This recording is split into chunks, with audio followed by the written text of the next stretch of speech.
Good morning, good afternoon, wherever you're tuning in from. Lindsay here, the Frugal Crafter. Today we're going to play with some supplies. I want you to grab whatever you have handy that needs some love. There is no need to be using exactly what I'm using here. Just get something that's close enough. Please let me know in the chat if you can see my desk and hear my voice. That way I know all my systems are working. And I'm seeing a lot of people chatting already. We have 43 people here already. And it's just so nice to see what everybody is up to. I do have a beverage this week. So last week we did two fairly long live streams, and my voice was really toast by the end of it. So thank you everyone for your concern. I did make sure I have tea today. So we got a bunch of different things. We are going to. I think everyone can see and hear me. Okay, great. Um, we have a variety of different things we're going to use. I just went out in the backyard, actually and picked some fall leaves because they're really starting to become beautiful. And although I don't like to see summer go, man, can you just get over that? Those pretty leaves. This one actually had some berries on it. I don't know what leaf this is, but I thought that might be kind of fun. And also this morning when I got up, I looked out the back window and there were six deer in my backyard. And so I took a few mediocre photos with my phone and maybe we'll do something with that. I have a couple sketchbooks here that I purchased back in May, and I have not even opened them yet. I finished up a couple sketchbooks I had going, so I figured, well, might as well start some new ones. This one has gray paper, and this one has tan paper. So I thought we might try out some supplies on these. Get these going into the rotation. Although this tan is almost just like an ivory, so I'm not sure if I'm gonna like that one so much, but I do like the gray of the graduate paper there. Hmm, they call that tan, but I would call that ivory. That is not very dark. And then I also have this paper that I picked up. I saw it at the colored pencil trade show I went to. I'll show you the package. I kept the package out so I could show you. It is called Toned Verona Green. It's made by Rembrandt. And the thing that really piqued my interest was the color. First of all, I thought that would be so pretty, and it has hands on it. I love to paint hands. But I love the color. It's got kind of like a very soft cold press texture, barely cold press. It's just got enough texture to hold your medium basically. And you get 50 sheets in a pack. And I think with a coupon I paid $25 for this. So I thought that was a pretty good buy. And I had ordered that a couple weeks ago, and I haven't used it yet. So I thought that would be fun. I got these Posca pastels. I've wanted these for a while, and I kept talking myself out of them because do I need more fancy crayons in my life? Probably not, but do I want more fancy crayons in my life? Always. And I couldn't read this, so I ordered those. And then I saw, foolish me, right? I saw that Blick is having this big clearance right now, and they have all these open stock for like 50 to 50 cents, 53 cents to like a dollar 14 a piece. So if I find out I love these, I might buy some. I need to not buy anymore. That liquidation sale's killing me. They had packs of 10 Arches paper for like $6. It was insane. Yeah, I went a little crazy there. Um, then I've got these watercolors. These watercolors were sent to me from the folks at Paul Rubens to review. It's another Miliang set. So we're gonna see if these are any good, if they're the same or different. They look different. They're all extruded pans, so we'll have to see if they're any good. We'll swatch those out. I brought back the gel pens because I only used one color last week, and I thought I think this would be kind of fun to use. And I just grabbed some of the Woomer color pencils. I figured why not? I'm going to grab these. They're a good price right now. Sometimes if I know that I'm going to want to have like a colored pencil handy, I'll kind of see what pencils I like. I'll look at my I have a list of just like recommended products. I'll see what's on sale and I'll go from there. That way, if somebody does need to pick up something, they can get a good deal. But if you have colored pencils, use what you have. That's totally fine. At a few different points in the broadcast today, I will stop and take questions. So if you have questions as we're going along, just type the word question in all caps and type your question out normally in upper and lowercase letters. That way, it'll catch my eye when I'm looking to see if there's any question. All right, let's just start by swatching these. I feel like that's a nice way to get warmed up when you don't know what you want to do. I've got my watercolor brushes and my mixed media brushes handy. I don't think I want such a juicy brush. Sometimes for swatching, I like to just use like a little flat brush because it doesn't like half-inch flat. I'm not pre-activating. Let's just see how these do just by with a wet brush. Lemon yellow, not bad. Not bad with just a wet brush. We've got this, they're calling this light pink. It's kind of like this pastel orange color, kind of like Jaune Brilliant.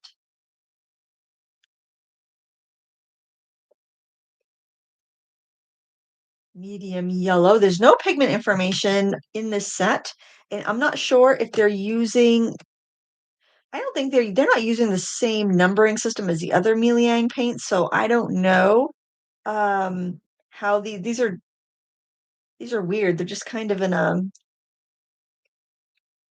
they're small numbers. Most of the Mian numbers are in, like, the 300s or 100s for a million. Not seeing any problems with these yet. I'm trying to figure out if they remind me of any other paints.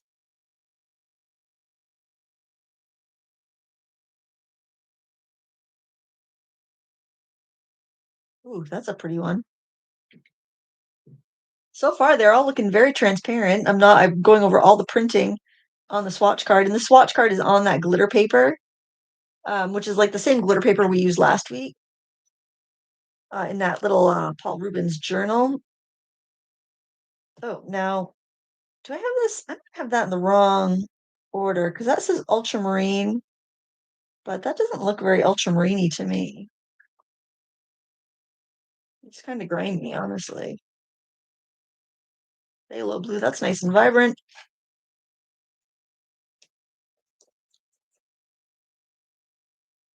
Ooh, Prussian blue is pretty. I like a Prussian blue. Use it very much just um because it's not light fast. But I mean, I'm usually working in sketchbooks. I really need to just use it. Sky blue,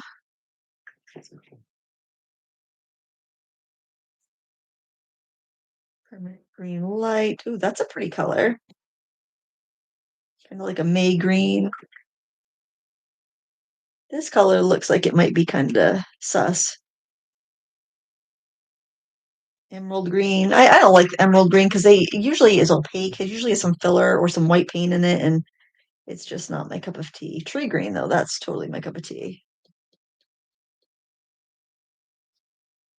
It's just like a kind of like Winsor and Newton sap green. They've got olive green. Oh, that's pretty. These paints are going to be decent. I still think that the original Mian set of 36 is the way to go because you get 36 colors for the same price as what you're getting 24 here. And I'm gonna have to work with these a bit before I can really, because right now that they're drying, it's like I'm almost seeing a little bit of a haziness, but obviously I would in the light pink because that's got white in it and the sky blue. Um, but I'm not, I don't know. We'll have to really see because I don't know why they came out with this paint when they have the 36 set for the same price, and I prefer the tin that the 36 set is in because it's flat and it's got one mixing area that comes out. Oh, that's a pretty red earth. But the paints will always get a little bit duller as they dry, so it'll be really interesting to see how this dries out. Burnt sienna. But in general, I do find their paints, the Paul Rubens and Miliang, to be worth it. But they're just coming out with so many now that I don't quite understand why they're. Well, no, I understand. I know completely why they are. Because we don't have time to use up the stuff we already have. So how are we going to buy replacements of the stuff we already have? Got to have new stuff, right? They gotta sell new stuff. I fall for it. Greens, gray, and carbon black.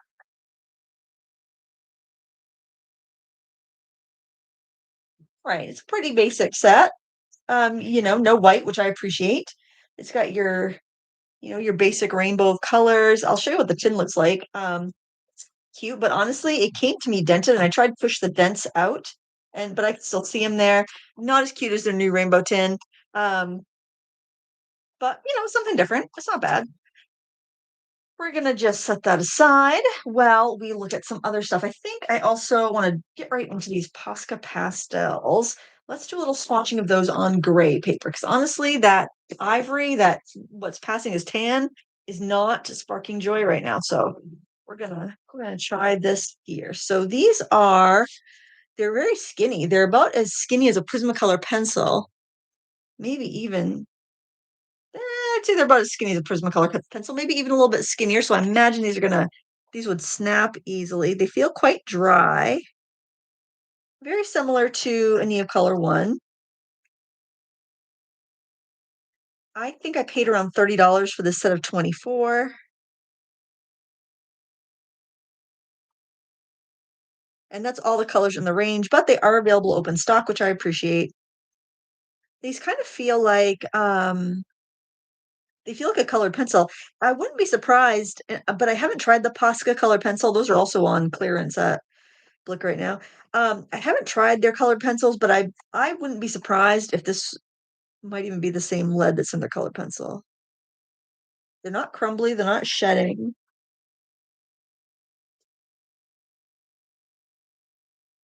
They seem to be pretty opaque.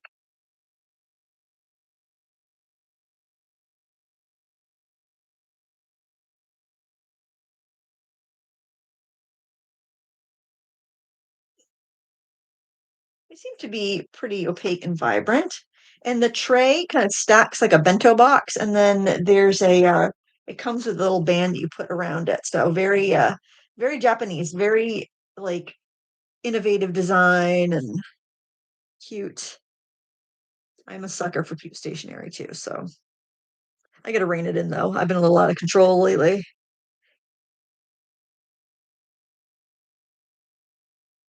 I've been really surprised that I have seen so many deals lately. And I think some of it might be vendors trying to clear out old stock. Um, but I don't know. It's weird. I was expecting everything to just kind of skyrocket, which some stuff has. Don't get, oh, that yellow ochre is really nice. That might be one that you pick up. It's called light ochre.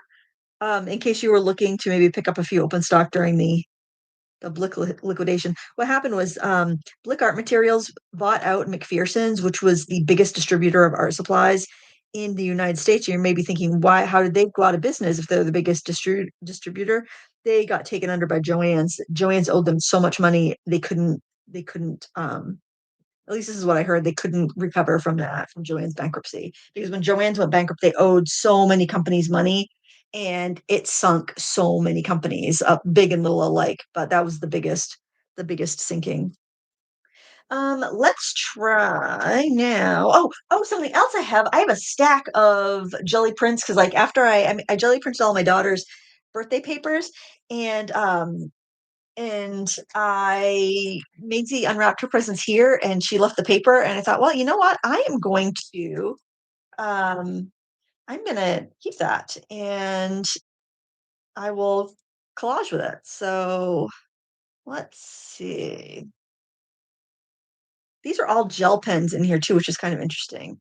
By the company Four Candies, and they've been 50% off. I don't know if they still are or not, but this set has been 50% off. Um, I thought it might be kind of fun to like, let's just trace a leaf here. Let's just play. Let's just play. And I'm just going to trace quickly here. Obviously, you can spend as much time sketching, but it's like you got a template right in your hand when you pick up a leaf off the ground.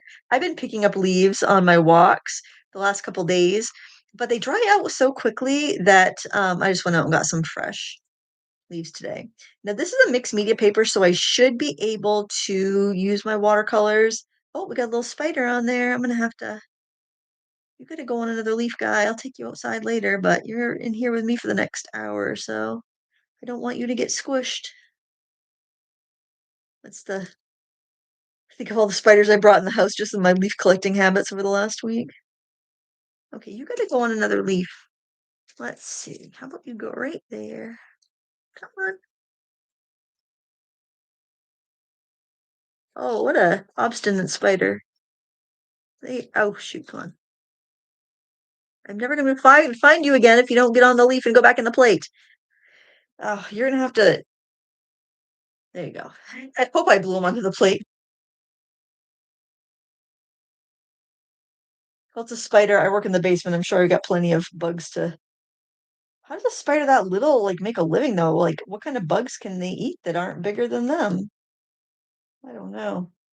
Oh, speaking of spiders, back when I reviewed the tonic watercolors, I just loved how they came in that in the Oh my gosh, that's a big spider. You go over there, guy. Um, I loved how they came in the ceramic pans, and so I tried to find the ceramic pans that they were using, and I found some ramekins that were pretty close, but I think they might be even a little too big.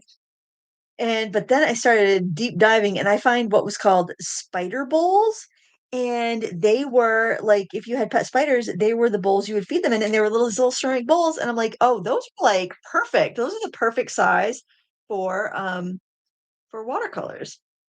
All right, so I'm just gonna go ahead and sketch in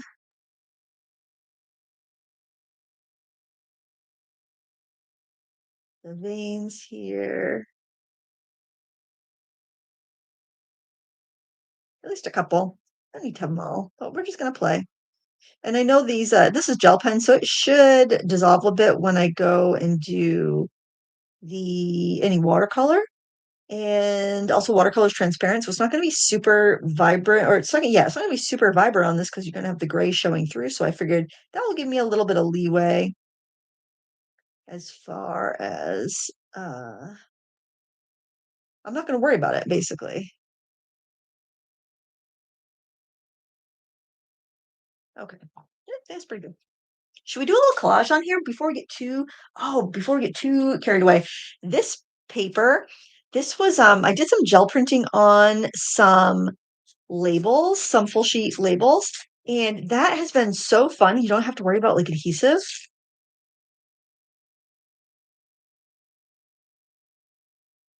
Put a little bit on that bottom there. Yeah.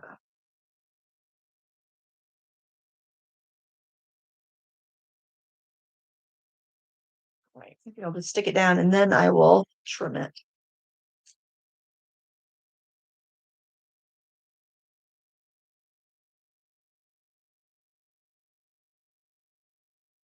Don't be afraid of the first page. If you are afraid of the first page and it's keeping you from creating, then just move ahead a couple pages. Don't work on the first page, but I don't know, I think it's kind of fun. Now, I'll trim this by flipping my book over.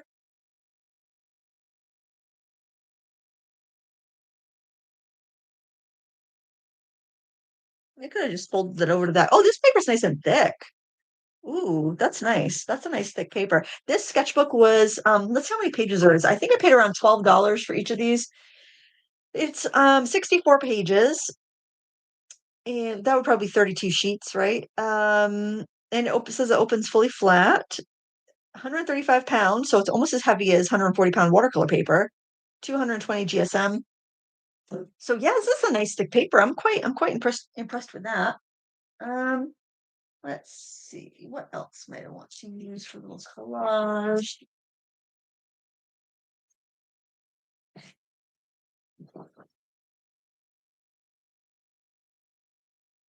That was kind of pretty.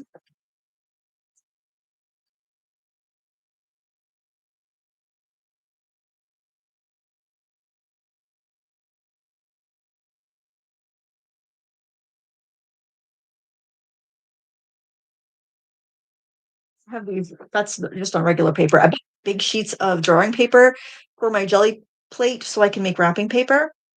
And I need a scrap of paper to glue on. I'm just going to use my Uline, my good old Uline catalog. But I'll tear out a piece so that I don't have to have a little catalog on my table.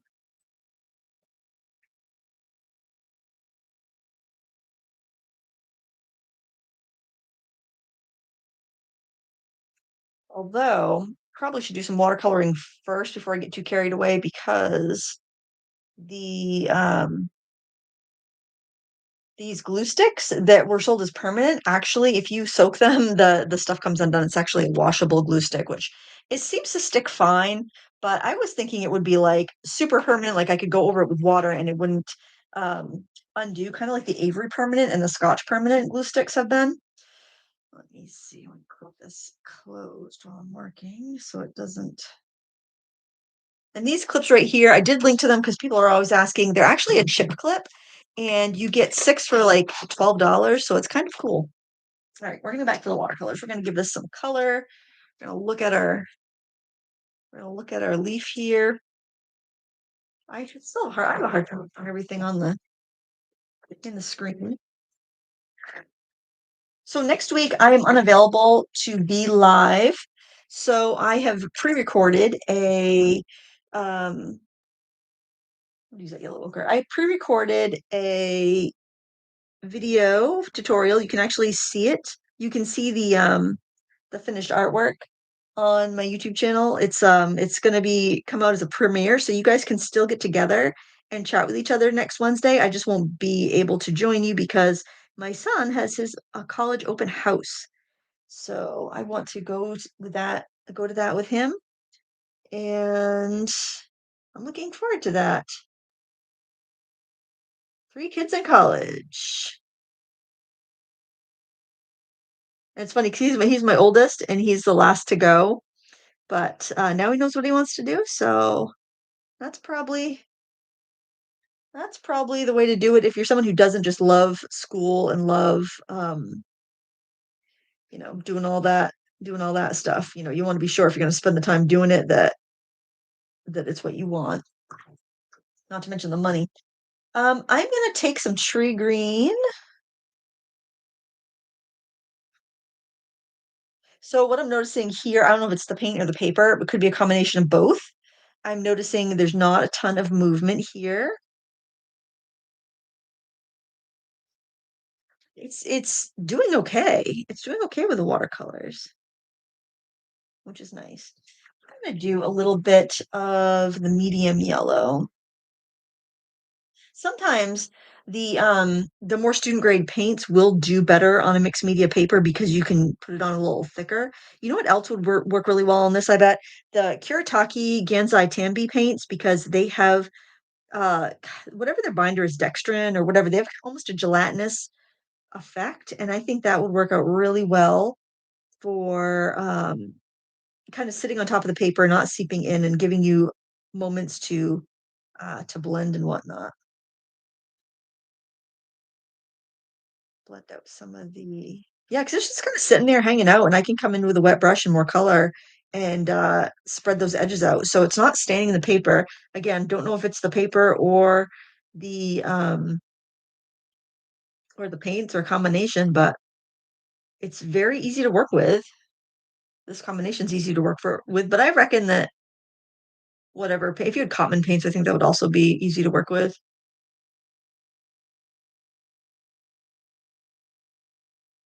Whimsy Wednesdays. My goal for Whimsy Wednesdays is to get you using your materials.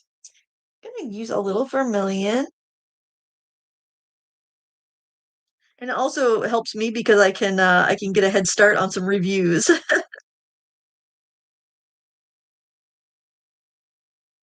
And I guess if were interested in any of these products, you could get them before the reviews go out because sometimes the things sell out after a review gets posted.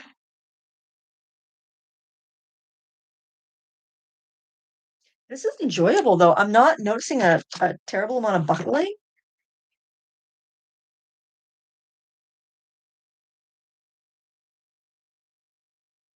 This morning before I started, I've got a reference book open because I took deer photos and they're not the best. Because my phone doesn't do well like at a distance. And so I went to my Northlight artist photo reference book and found the white-tailed deer page. And so I have the one of those big clips holding it open. And I'm like, okay, where are the rest of those clips? I cannot find them. So it's like get a six pack. And I currently know where two of them are. And I swear I just had them all clipped onto something, onto one of my little baskets the other day. And I'm sure I'll find them as soon as the broadcast is done. Sorry for the glare. It'll calm down once those puddles dry up a bit. I'm gonna go with the deep red because I want something that's a little bit more cool red, like right in there. So you don't need to know how to draw to do leaves. You go out in your yard and you find some leaves, you trace them. You just lay them down on your paper, you trace them. You can draw them if you want.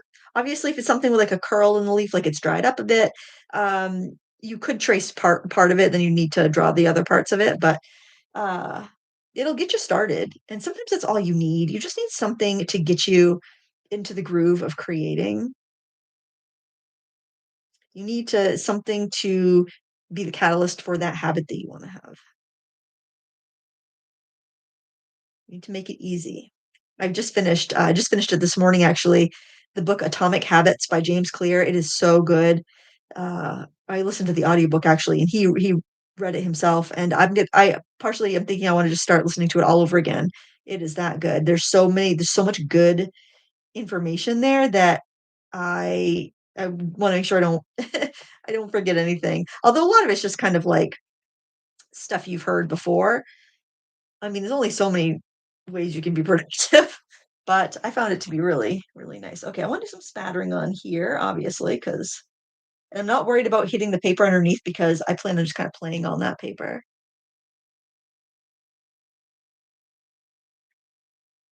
And I'm going to spatter any of the colors I've already used. That way we keep harmony.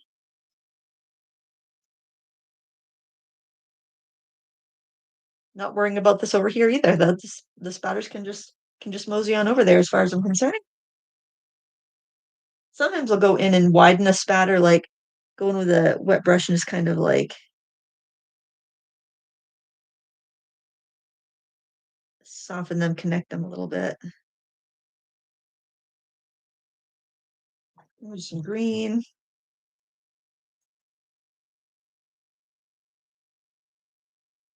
I like to have multiple sketchbooks because I like to let things dry, like set things aside to dry while I'm working on something else. And that's what we're going to do here. So this is going to get set on the table in front of me. And let's do something else while we're waiting.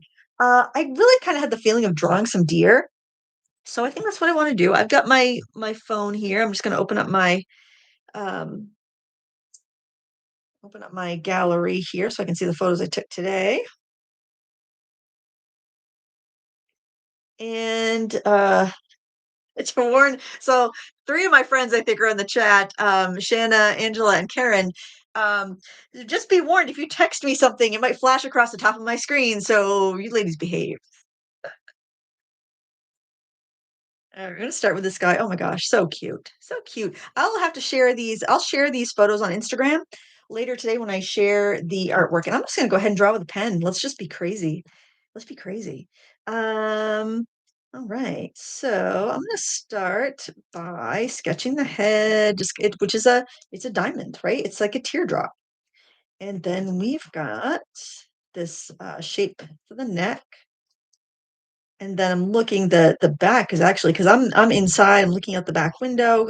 They're a little bit lower than me, so the back starts at the nose and goes up, and it's equivalent like to the top of the head when we get back here.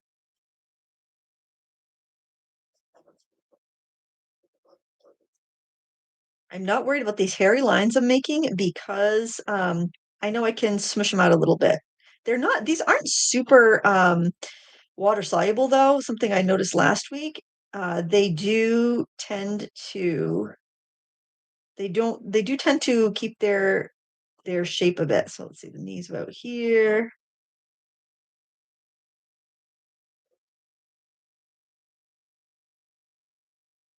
Let's see, I'm looking at the negative space between the legs. I'm looking that's in line with that. And then the back, like here, and I'm going to look at the negative space. I'm going to look at the space in between the legs here. Get kind of a curve. And that's what I do, especially when I don't have a really high resolution photo. I'm getting all the information I can get. This little deer had a cute little white spot. No, I gotta set my thing up so that I have my screen not turning off. Oh, I could have done that beforehand, but I wasn't sure. I was kind of thinking, no, I'm just gonna do leaves. That's easy. But I'm like, no, I want to draw a deer. That's why, it's like when I took those pictures, I was like, oh, I want to draw a deer. So you gotta do what you want to do, right? If you don't do what you want to do, what's the point of being an artist? You could be, I don't know, one of those jobs where somebody tells you what to do. It looks awkward. It looks awkward. I'm looking at again the negative space there, and I'm kind of lining up. That leg is gonna be. It's gonna come down to almost there. Wow, really? This though.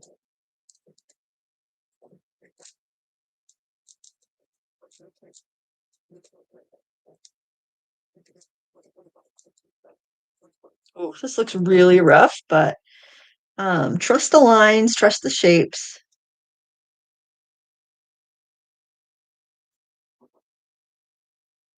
There's nothing that collage can't fix if we really botch it.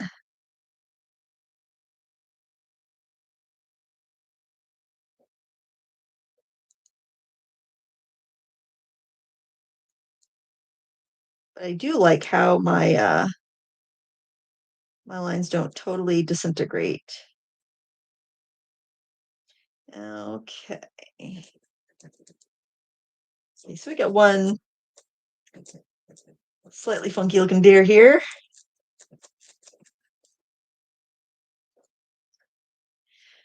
All right, looks all right.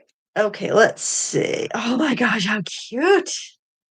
Yeah, it was like two babies and mama. It was so sweet. So I'm gonna start with the body shape there. It's kind of a long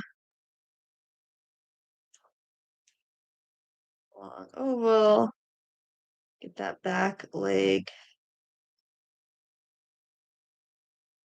Let's see. The back legs are so like I would not have expected the back legs to be so far back, but they are. They really are.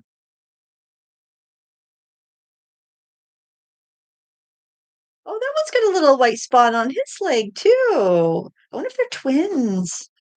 I wonder if they're identical deer twins, or if they're fraternal deer twins, or if they're no relation whatsoever, just a coincidence. Drawing with a pen is really freeing because you're not using some fancy expensive tool. And this can be any pen out of your junk drawer. You do not have to go and buy any new pen.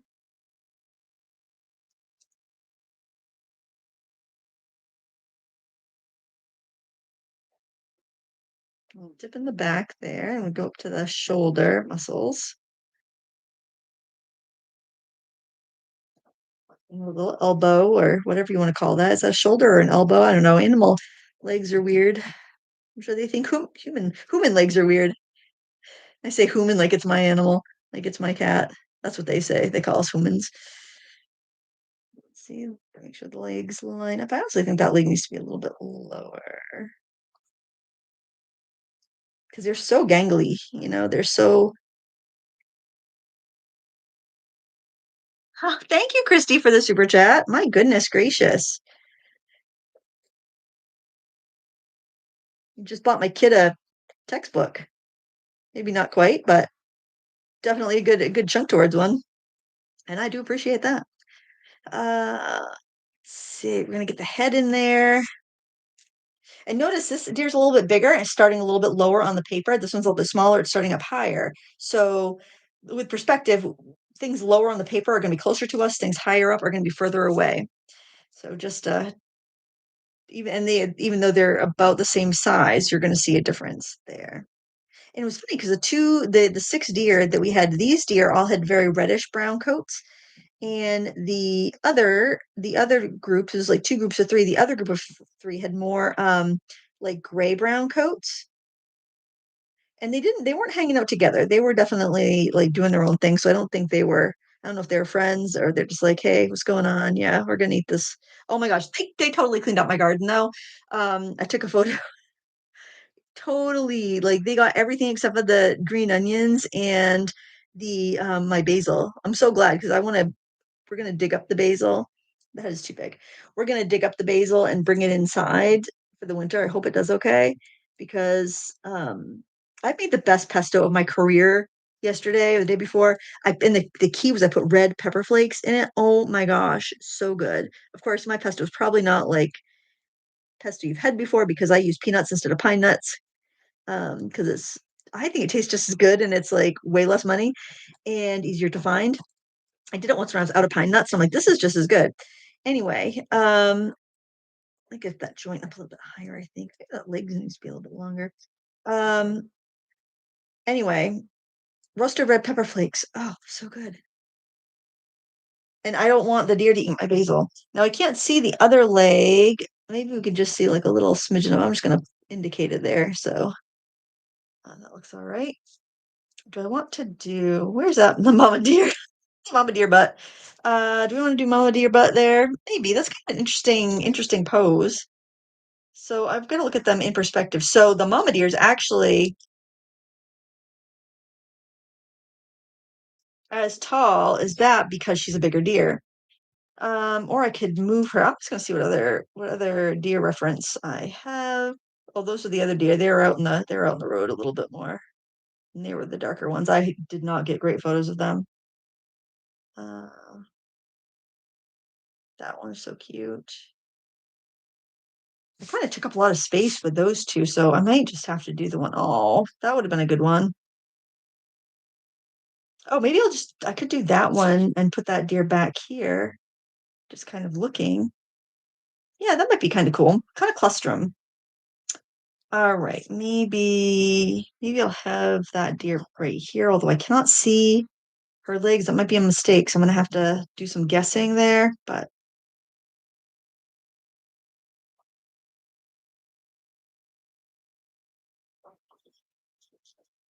I think we can hack it. I think we can do it. If not, collage to the rescue. So yeah, I don't even have the deer standing the same way for scale.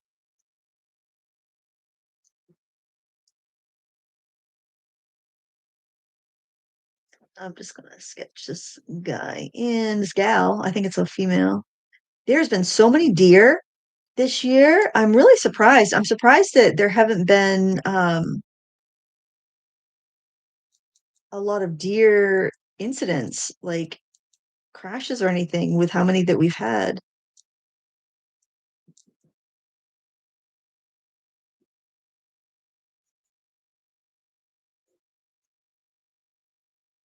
I can't really see the expression on that deer's face, or it's just a blur, but that's all right. Sometimes it's easier if you don't have too much information. I have to find a deer from the front. I'm gonna have to find the front view, but that's all right. We're gonna have mama here. I think the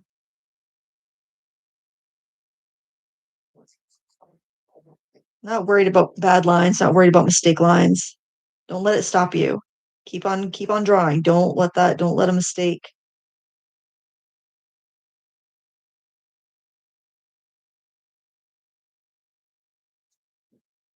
Yeah, like I'm not gonna be able to see much of her back legs, but I think that's good. So we got this cluster of 3 deer. I think that's a good place to start. And let's do, what do we want to do? Do we want to do some swooshes of watercolor? That sounds good to me. That sounds good to me. I'm gonna just grab a big old brush, a big old quill. This paper is not recommended for watercolor, but it is recommended for gouache. And I think probably because it's a colored paper instead of a white paper.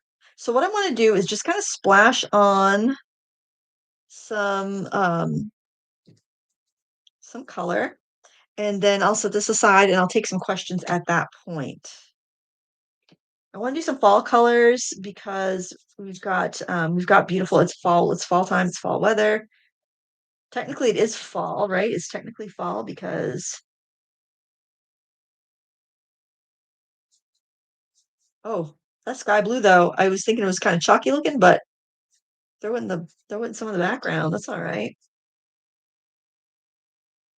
Hope I can get all the spiders out of my studio when we're done here.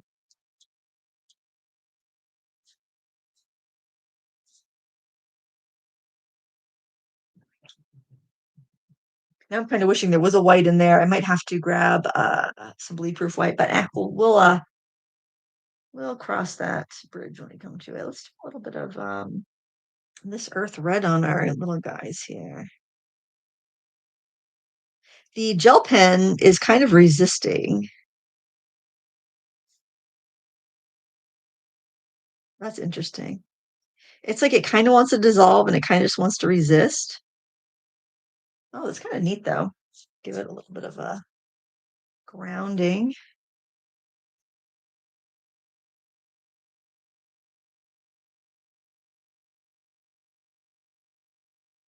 Now you may think it's like kind of foolish. Why would you buy 50 sheets of the same paper?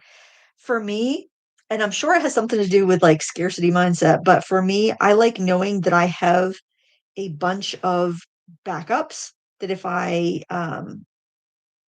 make a mistake, if I ruin it, it doesn't matter because I have more that I can use, and that makes me free. And I had a student the other day say, "Oh, I can draw perfectly on scrap paper, but the second I go and try to draw it on my watercolor paper, I mess up everything." And it's like it's a mental thing. It's if you're not worried about drawing on scrap paper, you're not worried about messing it up, you're not worried about wasting, but you get on that expensive paper and then it's like, "Oh no, I don't want to ruin it. What if I ruin it? Then I've got to waste a whole sheet of paper." Um, so you can overcome that by sketching on paper and then tracing your sketch. You can overcome it by even just projecting your sketch if you have a like a projector or something. That can help. Let's do a little bit of even more vibrant green here. So in the bottom, because we do have lots of green grass still. That's what the deer was in our backyard eating. Besides the garden, it was also eating the beautiful green grass. And then we've got all the gorgeous colors of fall. We have the beautiful colors in the trees, which can just be depicted in splashes right now. I'm going to add some collage later, but I don't know. The more layers, the more things we have going on, I think the better it generally ends up being.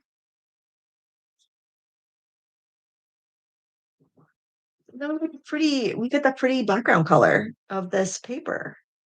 I love a good moss green color.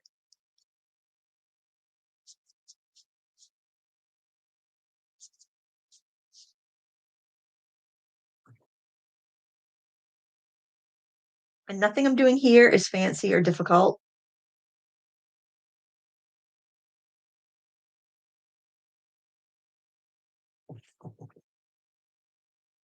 Let's check out this olive green too. Let's see what that looks like. That's really pretty too.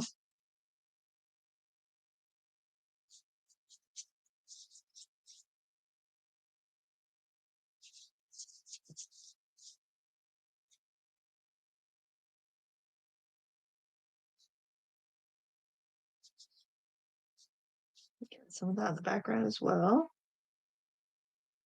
And I'm just kind of going with the flow. I'm letting my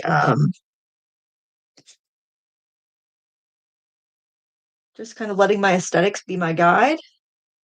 By that meaning, like, okay, what do I think? I'm looking actually at this point of the painting. I'm not thinking I'm drawing deer in the backyard. I'm more thinking, I mean, obviously I'm thinking about that, but it is representational work. But I am also I'm thinking kind of like, um, what should I do? What does this part of the picture need? What does that part of the picture need? And I'm kind of doing that as well. So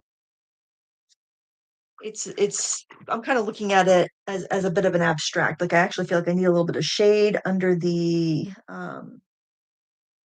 deer. I'm gonna use a little bit of raw umber.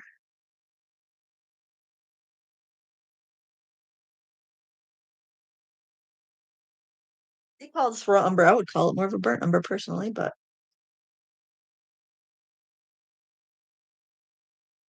it's one of those perfect, like kind of I love the way that foot came out. It's kind of those perfect, just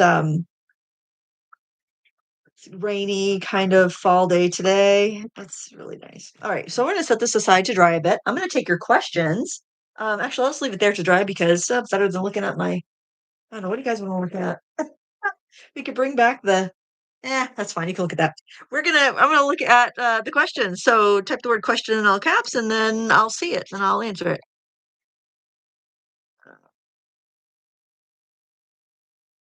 I get to use two hands apparently to scroll this. And Barbie says, "Oh, Lindsay, thanks to you, I will have three lifetimes of paper." Oh, honey, you and me both. Blame Paul Sims for telling me about this sale. If you're watching, thank you. All right, I'm looking for questions. You guys are chatty. Oh, somebody had Blue Daisy had a moose in her field yesterday. Oh, I never see moose, and I live in moose country. I don't get it.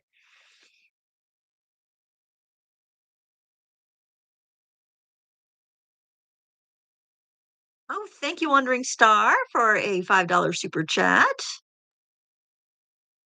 One of my friends from the France retreat coming to Italy with us in a month. A month! Oh my gosh, Italy's like a month away. That's crazy. Um, you guys don't have a lot of questions. Oh, Harry from the Art Gear Guys here. Aw, so kind. He says, I'm good at keeping people engaged during the live streams. Okay, Karen Garland asks, was there much flow with the Mieliang paints? How do you avoid hard lines with the amount of wet on the paper? Well, I'm not really trying to avoid hard lines. But if you want to avoid hard lines, you can uh, it's gonna be more you're gonna see more hard lines on a cellulose paper or a heavily sized paper, so if you really hate the hard lines, go for a softer sized paper, 100% cotton, softer sized paper, and don't let puddles sit. Puddles are what creates a lot the hard edges because when you have standing water, the pigment kinda settles around to the edge. Kind of think about, like, your sink, and you splash some water in your sink and you don't wipe it, and if you have hard water, you come back later, you see the little spots, or you see spots on your dishes. That's because you've had a puddle dry and all the minerals and all the pigment has been shifted to the outside. So just don't have standing water on your paper if you want to avoid the hard lines. I can't speak for flow because I'm using two papers I've never used before, and neither of them are watercolor paper. So I can't speak to that yet. I need to use it more before it's a thorough review. This is just a kind of like a first look. So don't count a first look. I think don't count a first look video from anybody as a review because the first time you look at something, you could be having a good day or a bad day, and that can color your opinion of the product. Marie Claire Arlington asks, can I ask what looks and behaves like, please, when the sizing has got old in a sketchbook? You mentioned this in a fun two video a few weeks ago. Thank you.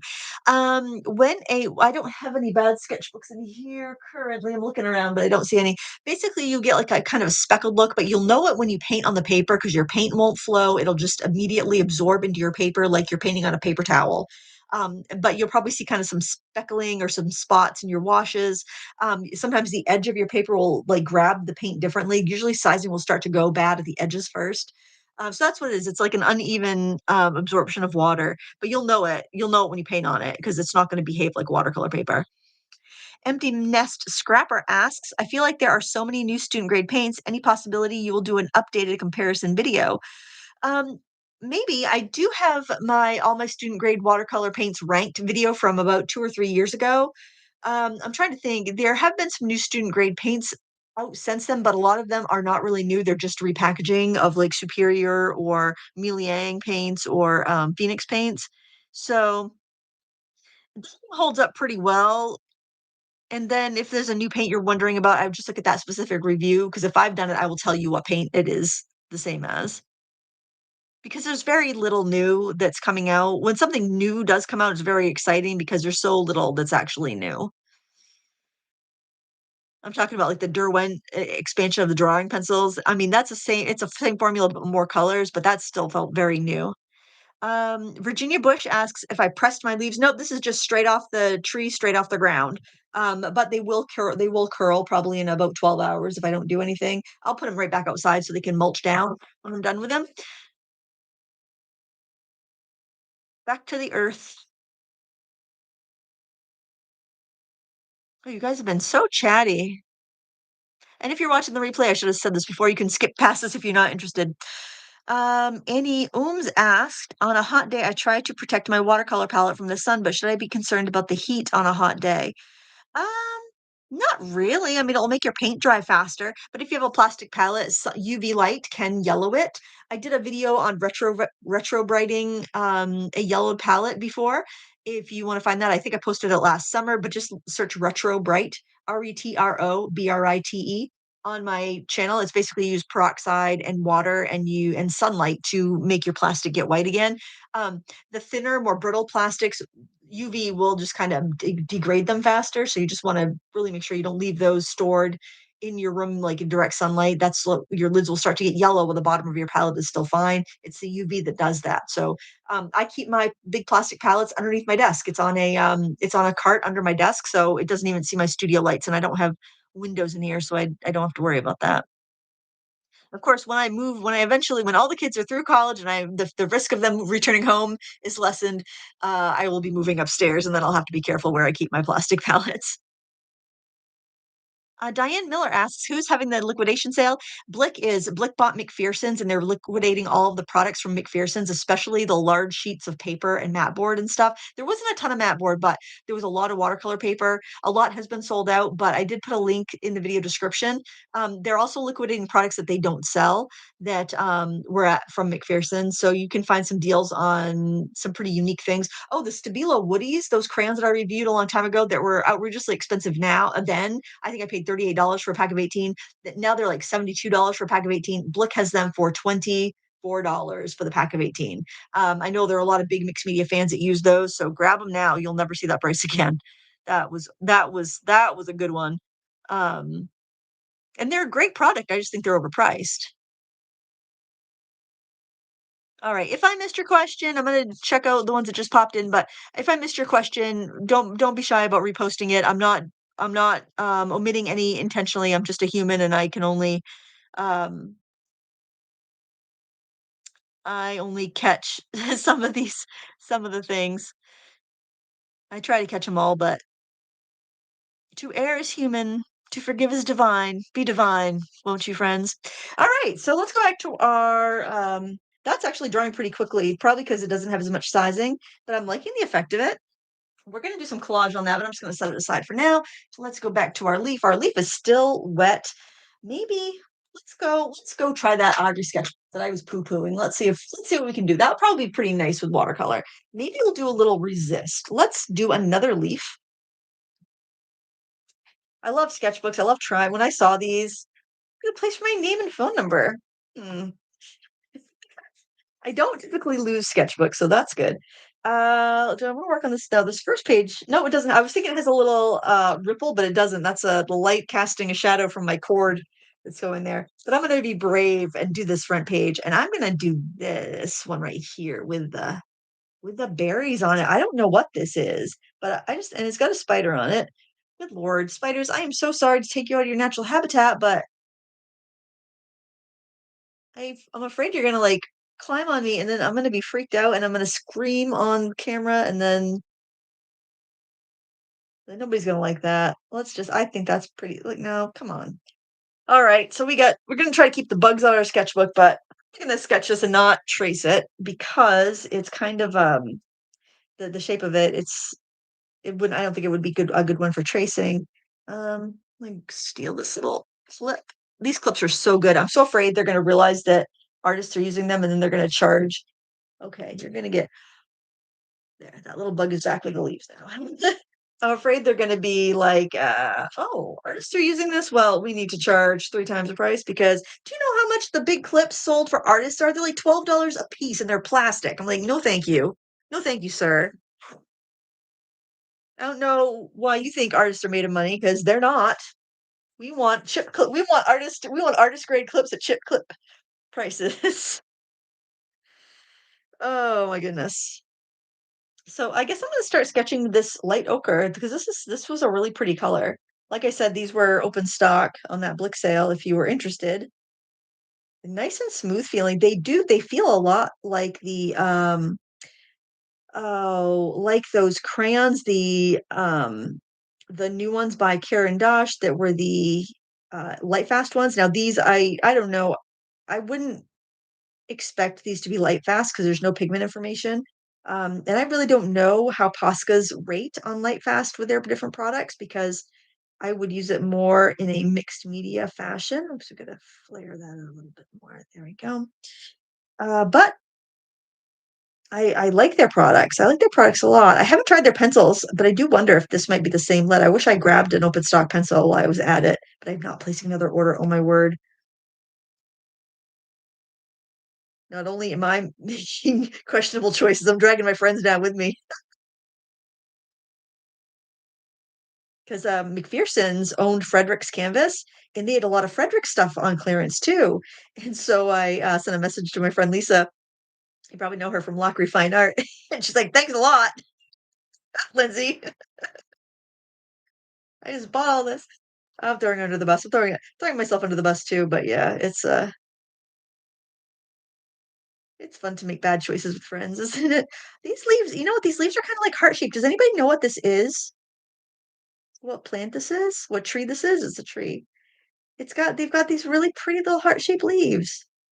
Someone's gonna be like, yeah, you're gonna have a rash because those are poisonous. Something. Let's see. We've got these little berries. I've got these little berries on there. I thought we'd do leaves or deer. We're doing leaves and deer, so I think that's pretty fantastic. Let's see. I think I looked at the wrong leaf. So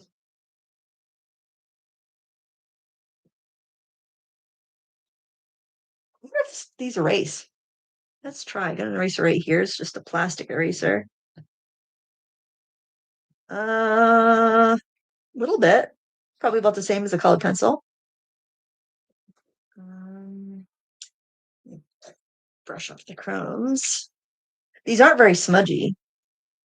So they really do feel like a colored pencil lead. I might, oh my gosh, I got a knot. If I was if I didn't just make a Blick order or two, I would order probably some of these opens in certain colors. But then again, if these are like my Neocolor ones and the other art crayons I have, they're not going to be used up too quickly. So I need to slow my roll. Tell all you guys so you can order them so then I'm not tempted because I'll be sold out. The real reason Lindsay shares all the sales so she won't be tempted. Oh yeah, this one comes down from lower. That's nice how that looks.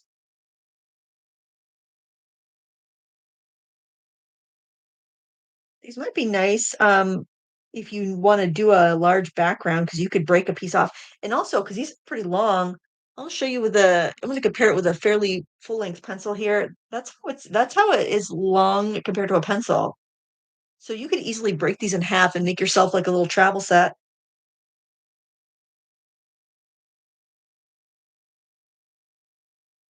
And there's 24 colors in the range. I really don't know like when these came out. I think they're a fairly new thing, but I'm not even 100% sure about that. Okay, then we got a little room for stamping or collage here. I think that'll work out pretty well. I want to play some more with these crayons though. They feel drier. They don't feel waxy like a Crayola. They're not as soft as a Neocolor 2, if you're wondering about that. They feel so much just like a Prismacolor lead. So I just wonder if they might be like the Posca pencils because I've heard those are very buttery soft. Oh my gosh, I tried a pencil. Let me show you what it is. I paid $3 for this. This is a Holbein extra soft. It's a soft, no, it's called soft white. It says to use a knife to sharpen, but I was careful and I use my electric pencil sharpener, but probably not the best idea. But it's super soft. And I mean it even shows up on this paper. I'm gonna do just a little bit of highlighting. This I picked up at Blick, because they're the ones that sell I think they're the only ones that sell Holbein in the United States. So you have to get them there, but the prices have dropped. They used to be like about $4 or $5 a pencil. Now this was like 260, I think. 260. It was under three. Anyway, I'll put the little highlights on there when that.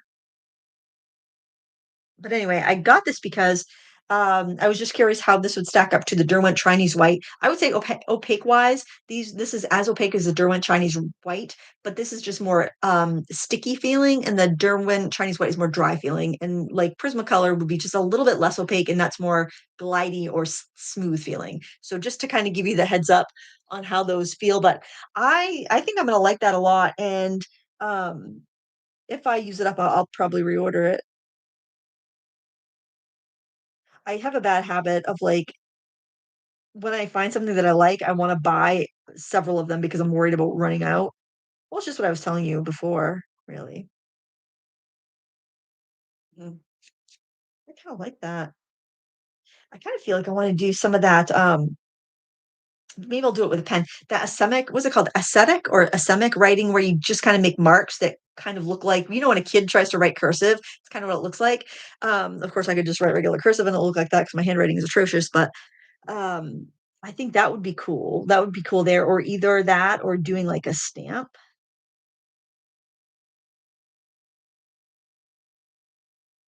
So look at how easy it is to fill in with this color though, to get like a base down before you do color pencil on top.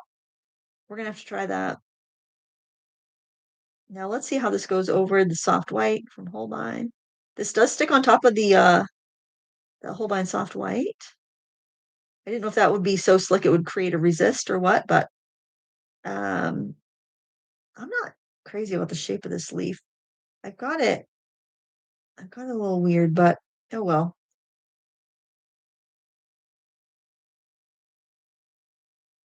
I can just go ahead and go over all of this.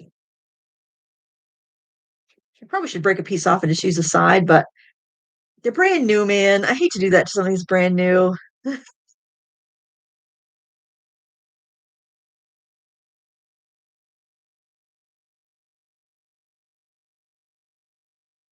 Now, a replay will be available as soon as the live stream's over. So if you were chatting live and then you're like, "Oh shoot, I want to try some of these ideas," do you watch can watch a replay. I'm not trying to be really particular or smooth in my lines. I'm just trying to block in color, honestly. Get a feel for it. I think I want to grab a Neocolor one and see how that feels next to that because I know somebody's going to wonder. These are the other deer pictures. This is from that artist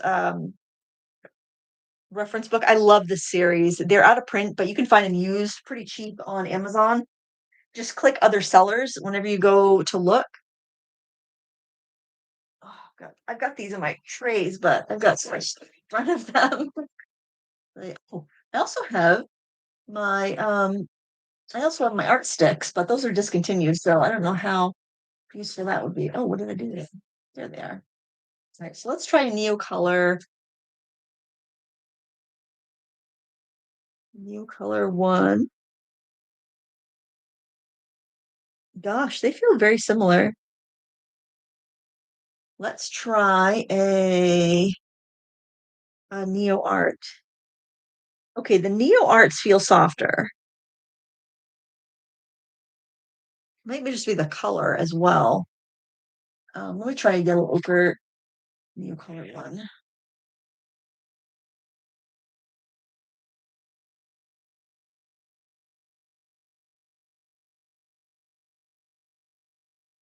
Gosh, right now I would say the Neo Arts feel a little softer.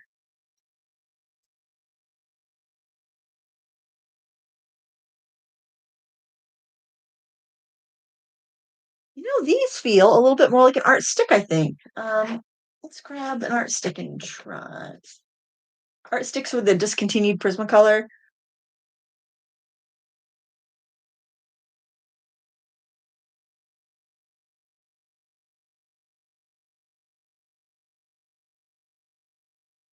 I like the square shape of them.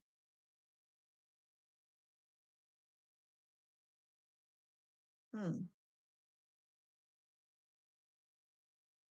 Art stick. Boy, these feel like the art sticks. If you were missing the art sticks, oh yeah. Yeah, these feel like the Prismacolor art sticks. That's what they are. That's what they're a dupe of. And you can't get the art sticks anymore, so that's good because it gives you variety or it gives you something that's not the same as something else that's on the market. Okay, that's cool. I'm glad for that. Glad for that. Interesting. Interesting there. All right, let's try this with some colored pencil on top. Let's see. This looks like a good color. Oh, got all kinds of good colors. Let's see how they will layer. Now, granted, I didn't take a ton of time. Ooh, the colored pencils layer just beautifully.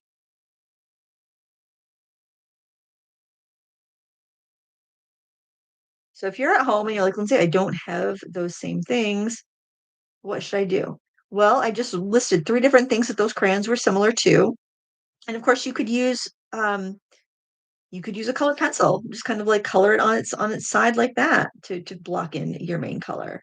You could use an oil pastel. Now they're going to be a little different. They're going to be um, much more oily.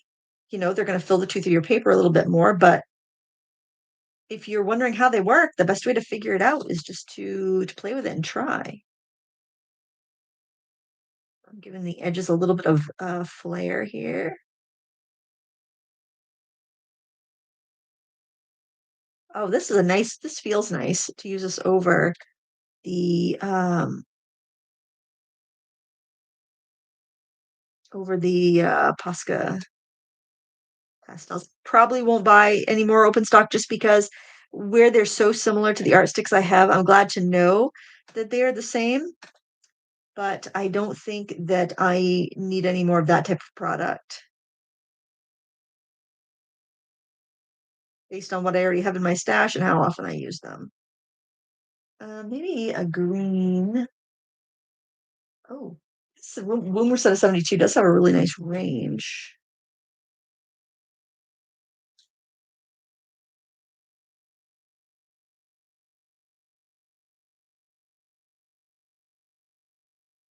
They claimed that their pencils were light fast, but Sarah Renee Clark did a light fast test on them and they did not hold up well. So just FYI on that. But then again, I would not trust light fast ratings that were not done by a major company with a reputation on on the line, personally. But they're really nice to draw and color with. Let me try. I'll go back to that soft white pencil. I wonder how that would go if I blended over that to lighten this area up. I wish I didn't put that dark line in there at the back, but oh well. Live and learn.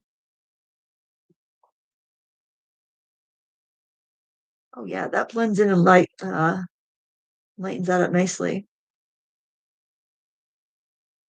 This does shed some crumbles though when you're using it.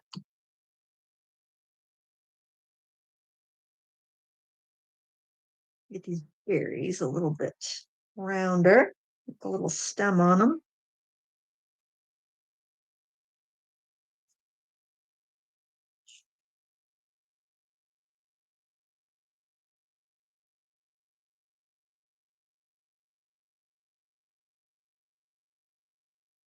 I don't know if my leaves moved or if I was just completely off when I drew it.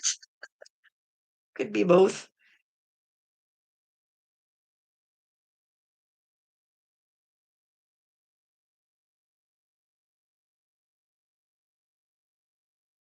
Okay, maybe we'll go to that first brown we used and outline it. I'm gonna sharpen this though to make it nice and pointy. I noticed on my Derwent drawing pencil live stream last week that my software actually blocks out the sound of the pencil sharpener. So that was really nice.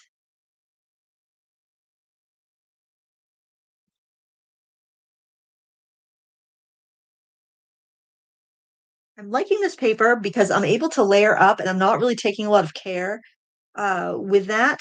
And it is a lot, and I'm able to put the layers on. I'm not filling up the tooth too quickly, which is surprising um, with how much pressure I've used with some of these pencils.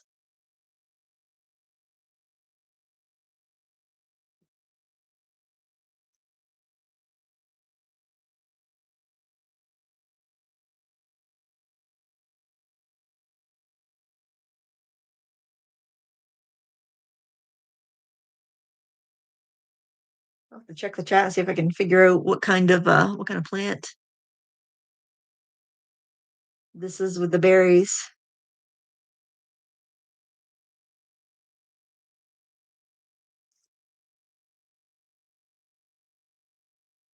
I think I'll use some purple watercolor in the background. That will really make this come alive, I think. Have you noticed that like in the fall, there's more purple flowers in the landscape and everything else is yellow and it's like Mother Nature is like, hey, I'm gonna throw some complementary color action at you. humans, and you'll learn about complementary colors. It's like nature knows, man. Nature knows what's good.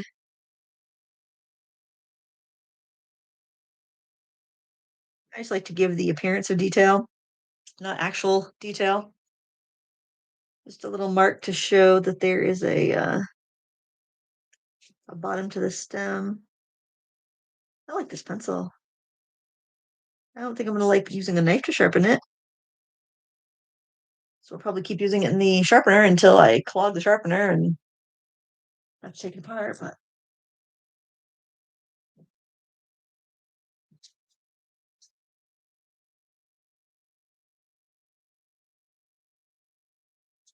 hmm, so far I like it. Oh, those are cute, cute little berries.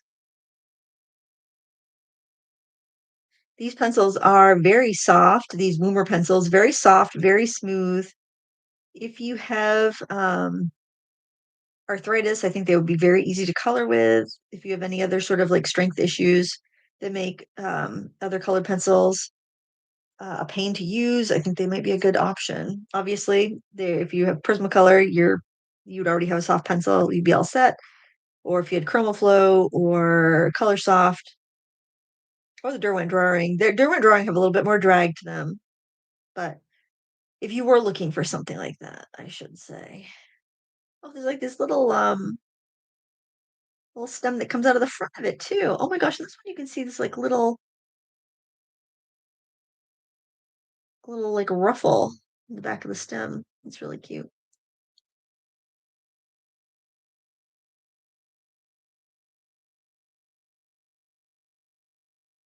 I know this brand is, Woomer is, they white label just like a lot of the kind of Johnny come lately art supply companies out there. They also have like a watercolor palette that is like a tiny one that I've seen. Fun2 makes it. Maritini, I think, manufactures it. So it is kind of a Wild West situation with art supplies right now to make sure that you're not just buying the same thing over and over again, unless that's your intention.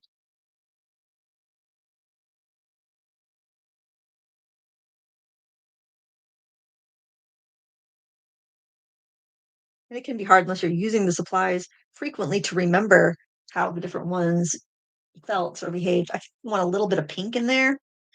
Ooh, this is a nice pink. I love a nice the pink that is not like Pepto-Bismol. A lot of pinks are just very Pepto-Bismol-y, but some pinks are more like a rose, like a beautiful, like warm pink.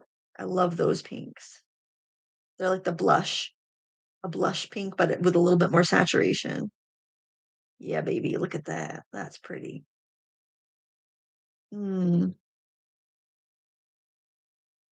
Okay, I think the Holbein soft white pencil might be my pick of the week. Because look at that, man. I just love that. It's making it so opaque. I think I like the glidiness of it.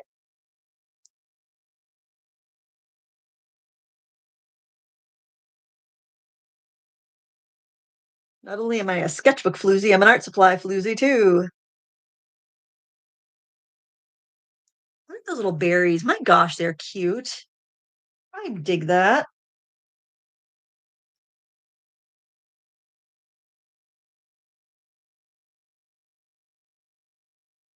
Mm, I like that. I like that quite a bit.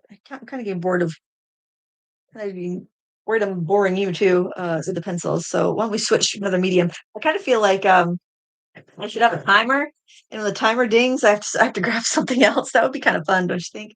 All right, I'm gonna do some semic writing, I think it is called, or basically like my own handwriting.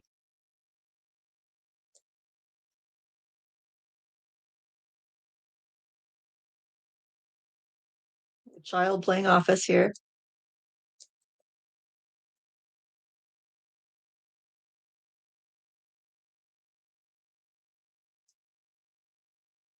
I should use a different color. I do like that brown though. That's a really pretty brown in this pen. I was at Sam's Club this weekend and they have the Bic. four color pens for $10. But that's a roller ball. That's not a gel pen like this. I didn't realize that at the moment. I don't know if I like this, but that's all right. It's texture. It's fine. So let's do some more watercolor on that. Let's give it something. Let's give it some purple. Let's go with a big brush. Should we just do the purple? I don't know. Maybe we'll take a little bit of that purple and we'll mix it because I think a lot of times purples, the way they are just mm, kind of gross. So we're gonna take some purple. We're gonna take 2 bottles of purple. I'm gonna take some ultramarine in one, mix that, kind of cool it down. And I'm gonna take some, let's do some of that magenta, that purple red color. That's really pretty. I like that a lot. Okay. And let's see what happens. I mean, I think we're gonna get some decent resisting from the Posca. Oh, look at that. We don't even have to be careful. We don't have to be careful because look, it's just resisting beautifully.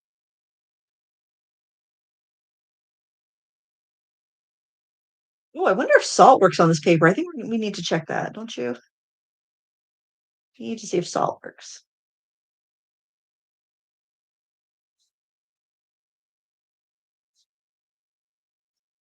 I think we need some more color though. That's not complex enough. Let's get a little olive green action in here. And then it'll make a little bit of brown with some of our purples. And I think that will be kind of, yes, that's what we need. Look at that. That's looking good.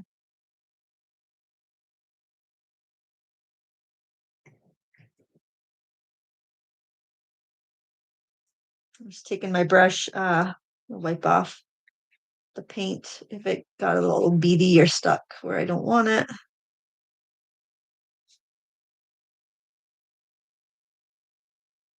Oh, that's kind of neat. I just picked that up by mistake, but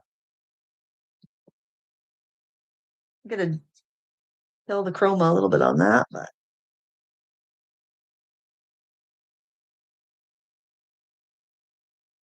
I don't know if salt's gonna work on this. Oh shoot, I'm gonna get that on the next page. I gotta be careful. Not that that's the end of the world, but new sketchbook, man.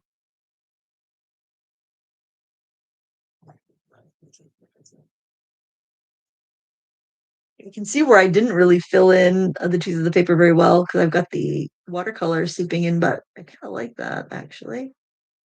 Just kind of wiping off some. I don't think it's wet. I don't think it's gonna stay wet long enough to do salt. Actually, I think I missed the boat.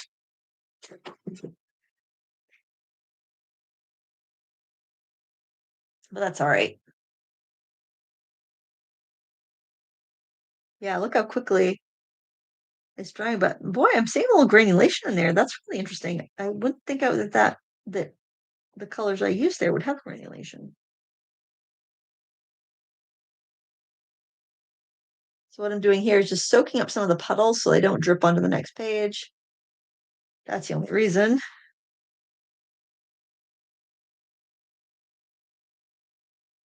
Great, we can set that aside. I know it looks a little scary right now, but rest assured, we're not done yet. Let's do a little bit of, I'm just actually leave that right on there and set it on the floor and go back to our lovely deer family, our deer family. And I think it's collage time for the deer. Oh, I think they're cute. I really like them. So, see in my stack of goodies what I have over here in collage land. Oh, we've got this. That could be nice for some wrap. Another one of my gel print um on labels, sticky labels.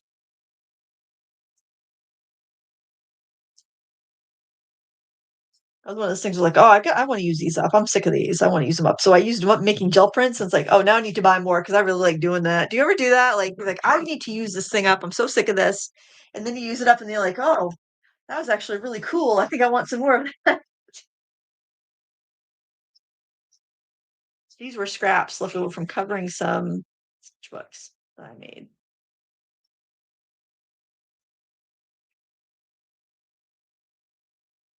And just a reminder, there'll be a replay. So if you missed anything, you came in late, no worries, you can catch up.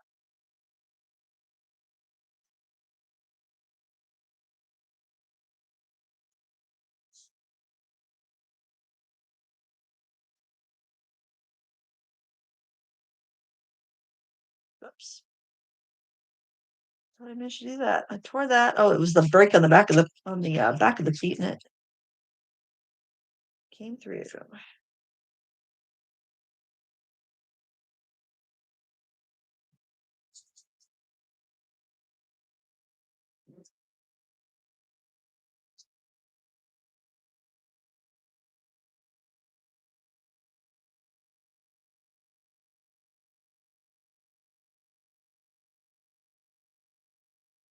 I think somebody asked what the brand of this is. I just caught that out of the corner of my eye. This is just Avery labels. It's the full sheet shipping label, and it's the blackout one, the one that it has like it's kind of like bleed proof marker paper. It's got like a gray. This is the back side of it. You can see it's kind of gray. And it's meant so that it doesn't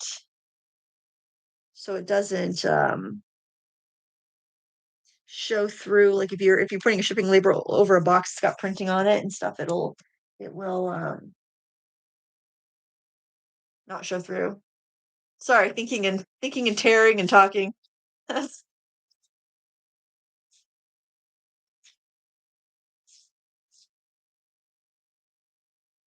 put some of these later colors down. Let's layer these right up. We're gonna use these scraps up because I don't know how to put them away, which makes me happy.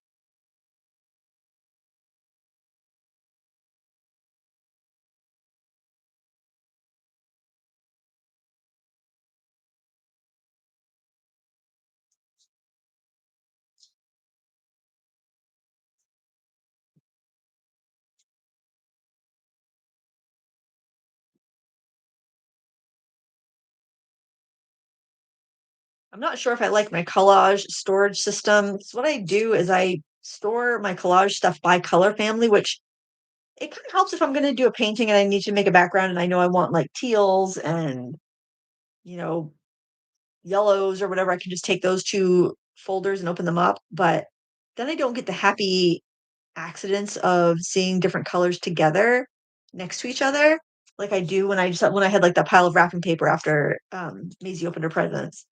And I kind of like having that too. So I don't know.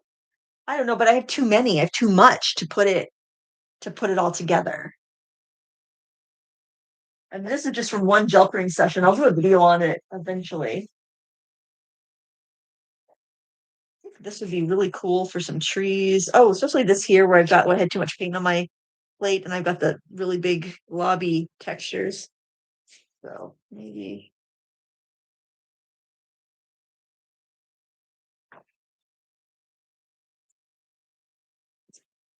And plus I was doing this on with big drawing paper on my big plate. So these things need to be torn down if I'm going to store it in my regular envelopes. I have one big folder that's all really big prints. I don't know. I don't want it to be like too lollipop tree-ish.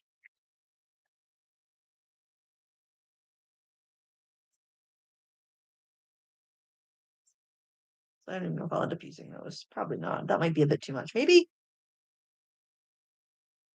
I just tear this up into little pieces and scatter them on the ground.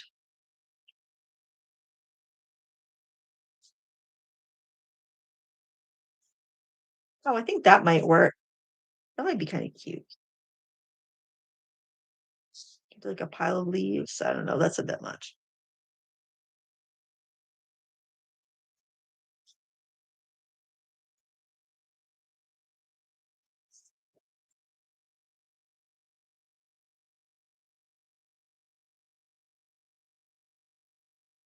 I could take one of those smaller leaves and trace it on this and have some like big leaves in front for some scale. Maybe not like super big, but let me see. Maybe this guy. I think that would be kind of cool. Let's trace him on the back of this paper and cut him out.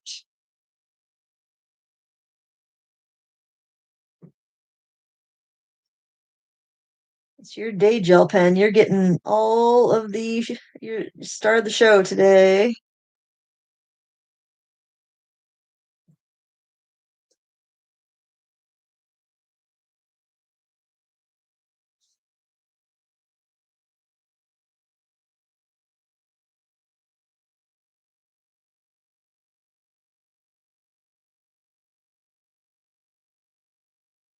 Oh shoot, move. And that way I'll have the little abstract, just torn bits in the background to symbolize the leaves, the fallen leaves, and I'll have these guys, this one that's like more pronounced in the foreground to show what those things are if it's not obvious. All right, that's a pretty leaf, isn't it?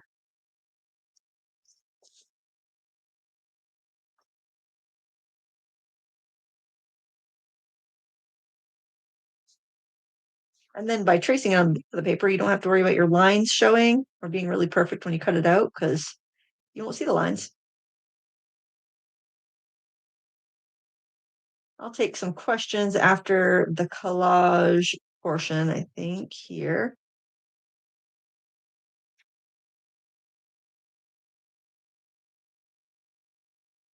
I should take these. Well, no, not the ones in the sketchbook. I was just thinking about the art exchange boxes in Bangor. I'm kind of bummed because I haven't been tagged. Nobody has like told me they took my art. But I know that the one at the cinema got taken. But anyway, uh, I could do my Whimsy Wednesdays, could go to the art exchange boxes. I was glad to see the library one was really popular.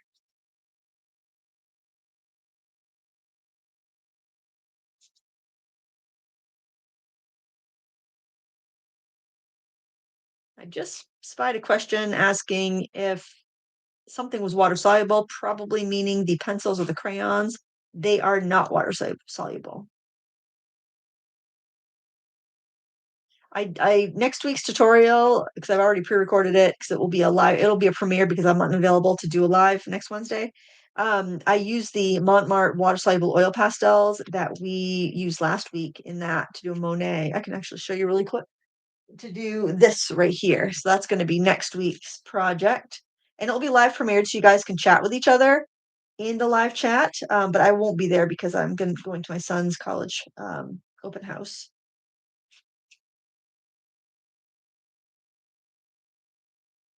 When you're cutting, a tip is to move the paper more than the scissors.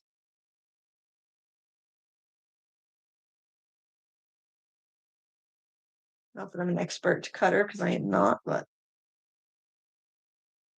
let's see. Maybe I'll do another. Let's trace another leaf, maybe out of a different paper. Oh, I've got this groovy. Oh, I'm gonna cut a piece off of it because it's too big to.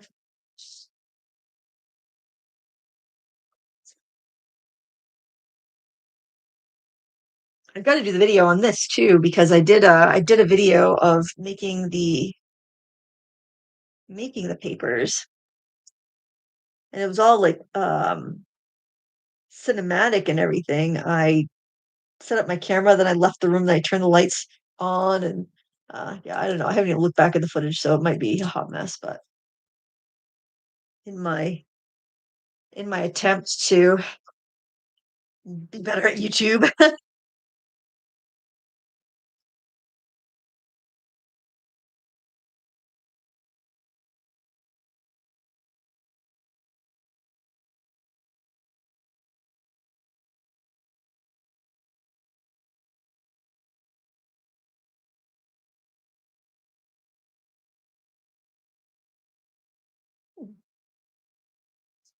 it's kind of plain. I don't think I want to fold it though because that won't glue down very well. I need another leaf. Oh, we should do an oak leaf. Any little critters on that oak leaf? Let's do the oak leaf out. Maybe kind of this. Yeah, that'd be nice. You can see the glue. This paper was so strong, I had to hot glue it onto like to wrap the presents with it because it would not hold the tape.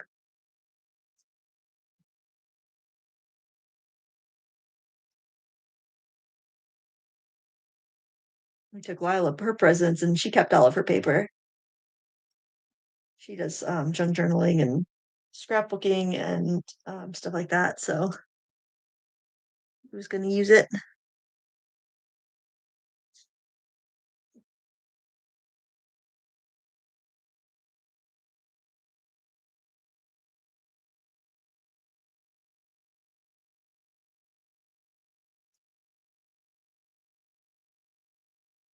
And it's nice to use gel prints you did in the same session on a collage because then you had the same paint out, and so even though they might not look like they necessarily match, they probably have some sort of commonalities because your brayer would have been a little bit dirty, your plate would have been a little bit dirty from previous prints, so you do have that little bit of cross pollination of your colors.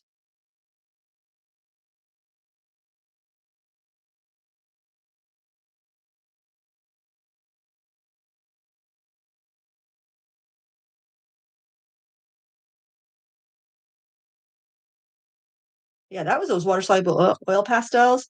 Those are so nice. I really am surprised for the price that they were. They were $16, and they feel almost a little bit more like a watercolor crayon to me than a water slide than like an oil pastel. So I was pretty impressed. I don't think they're quite as opaque as like a Neocolor or anything, but I feel like that needs to be on the edge because it's so bright.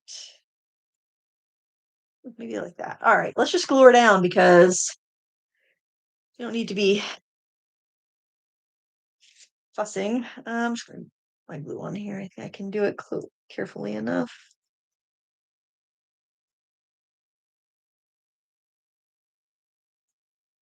All right.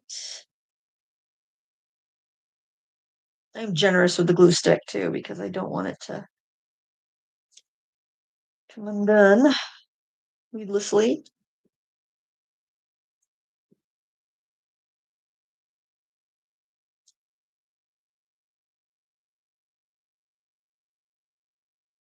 I should just get the catalog probably over here, but oh well.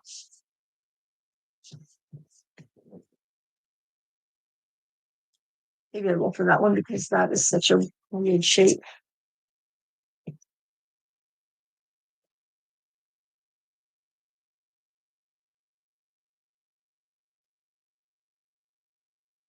So many jags on that one. Oh, maybe I'll go that way actually with it now that I see it down that way. I think I kind of like that. All right. Maybe they're too lined up. I'm not sure. I'm gonna set that aside before I drop something on it and regret. Let's tear some leaves out of this.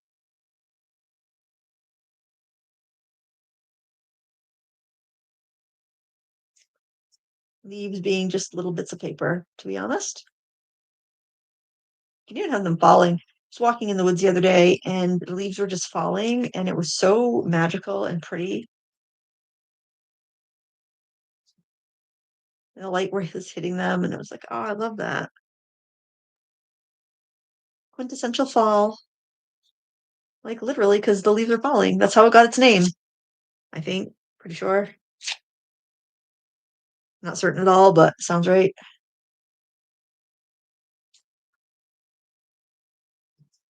Like we're giving our little deer a habitat. We're giving them a setting. We're nestling them in.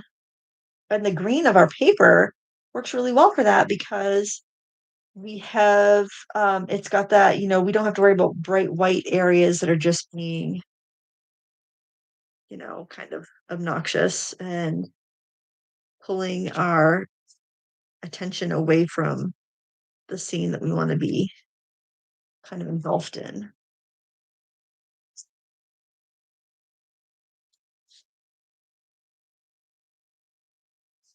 Maybe a little bit more yellow, I think.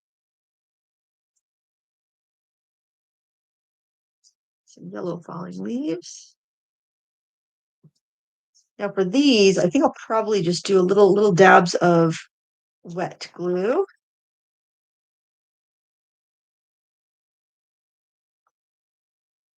But my shapes are just not irregular enough, or it's not like when you see leaves falling, you're not really seeing the leaf shape, you're just seeing a flutter.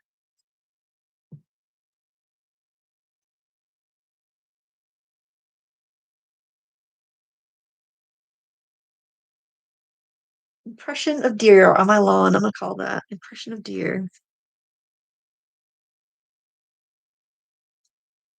I'll put some on top of the deer when we're done drawing them, but we're not done with them yet. They're in progress.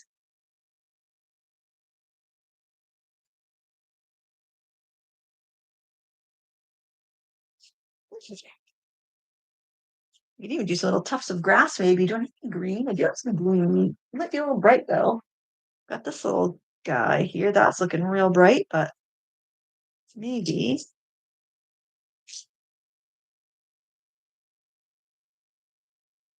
It's kind of acidic, isn't it? Hmm. Maybe I can do some little.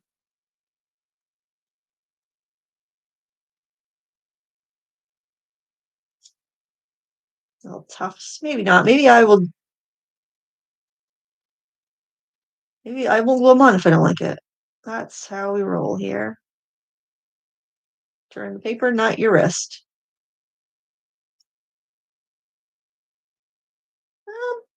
Be okay. I'm not sure yet. I think that we've got a table that I did till we glue down our little leaves and we do some more crayon. I think we got to do crayon on the deer to give them a little body and opacity. So let me get my glue out. I'm gonna see if I can glue and answer questions at the same time. Uh, that'll be quite a trick.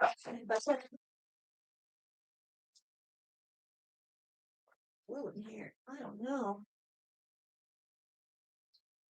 I think my glue situation is not great. I think I need to use some Mod Podge or something. That medium.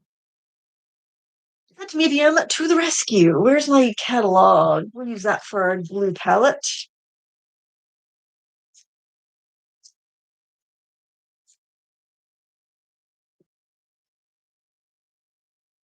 Because it's matte, it shouldn't give us a little glossy bit if any seeps out, but I am going to try to avoid the seeping of the glue because that's not ideal when that happens. Ah, did not do a great job at it though.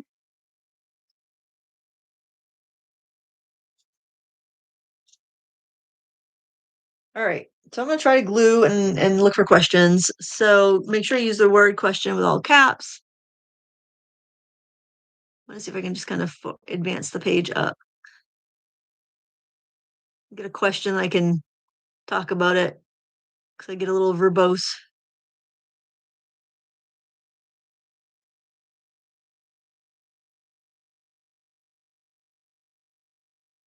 I'm not seeing any questions. Karen asks, would you please add a little spider to your yellow leaf sketch? Oh, that's a great idea. I think I will. When we get back to that, absolutely. Maybe I can even get the spider to pose. Ooh, what do you get going on there? Yeah.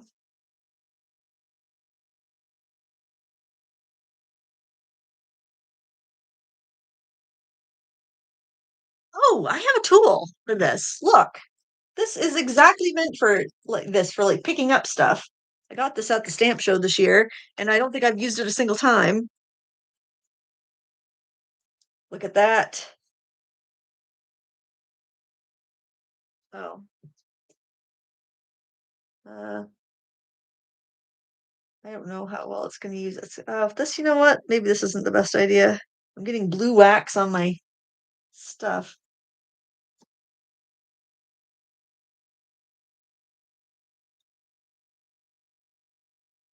It's really meant more for like gems and stuff. But I thought, wouldn't that be great if I could just pick up?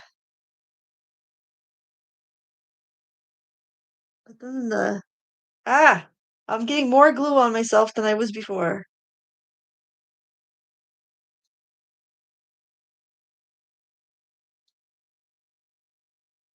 Oh my gosh, am I a sloppy gluer or what? See, this thing is like the glue grabs it when you dip it into the into the glue and then it won't come off your fingers. Yeah, that's nope. That's worse than me just gumming around with my own hands.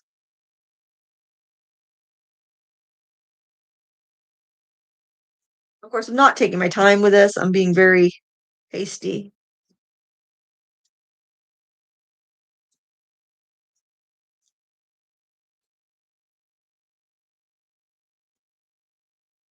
Oh shoot. Get down. Oh yes, I was looking for questions. Oh, Brenda says use a Samsung phone and do a Google image search of the leaves. Oh, that's a good idea. I was hoping one of you guys would just know. Marie Claire asks, would you need a spray fixative after those Poscas, after the water soluble oil pastels you used last week? No, you don't. You don't on the Poscas. And honestly, I was thinking I was going to spray fix the calendar page. I just showed you the Monet, but I honestly don't think I need to. They're not that oily.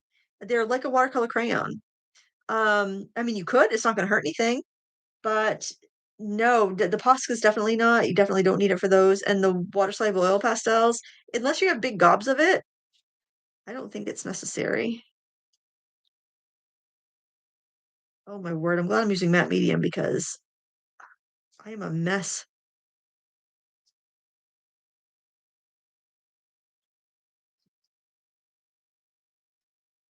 Did I miss a question?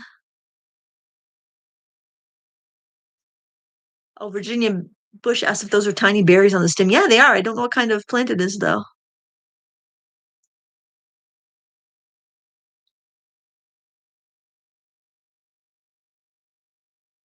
I did put, oh, somebody was mentioning the sale. Yeah, I did put a link in the video description if anybody would like to check it out. It goes right to the liquidation page because it's kind of hard to find. I only knew about it because a friend told me about it. I don't think I was on, we're on a special email list or something. And and that's how I found out about it. Then when I went back to the website on my own, I couldn't find the liquidation page. So I went back to the link my friend gave me, and then I have been sharing that on my social media posts so people can find it. But boy, that watercolor paper prices were insane.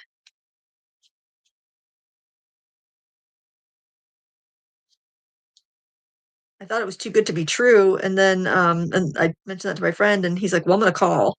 And he called and they said, yeah, if they're listed as 10 sheet packs, they're 10 sheets. You're getting 10 sheets for that price. It's not priced individually. Cause I thought for sure, and I'm like, is this gonna be like uh 10 times the price? But it didn't, no, rung up regular. So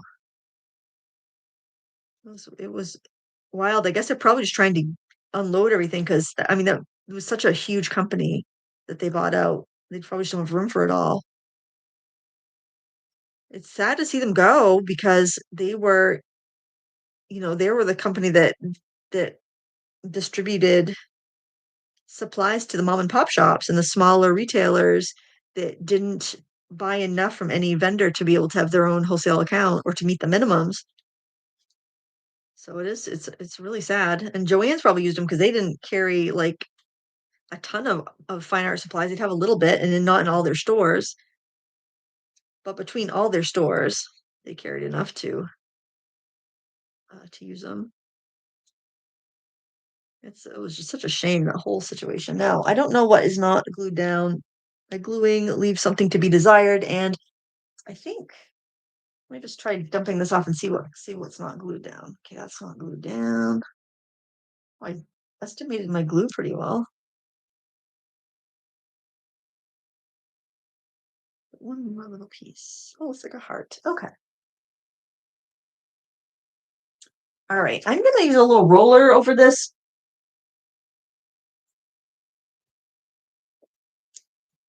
Hopefully that'll just kind of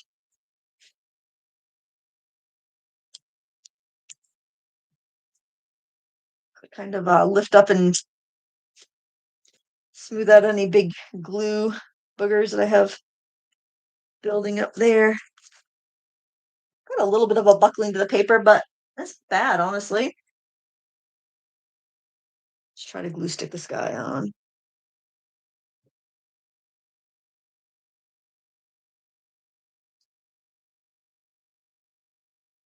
I'm gonna check my phone really quick in case it's somebody telling me that something terrible is going out over the airwaves.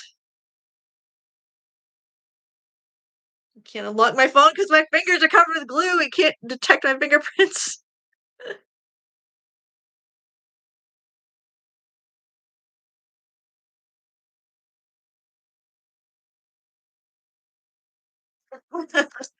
Oh no, I don't think that's anything I need to be worried with. All right, so I want to keep working on this. Um I think I'm gonna go in with the crayons. Where are the crayons? Crayons are here. Let's see. Here's a nice dark brown. Um, I am going to open up my photos again, try to find the one I just used. But I think I'm also going to keep that off screen just in case anything comes across that I don't want to be broadcast. Any notification. All right, I'm gonna use a dark brown. Is that even this? Okay, this is the one that has the mama.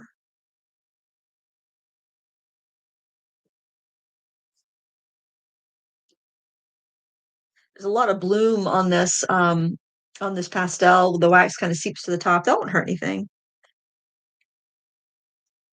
But if you do see that, just wipe it off with a tissue. Sometimes you'll see that on your artwork too. You'll get that little bit of bloom. I'm gonna shade the mama deer a little bit darker to help this the smaller one stand out in front.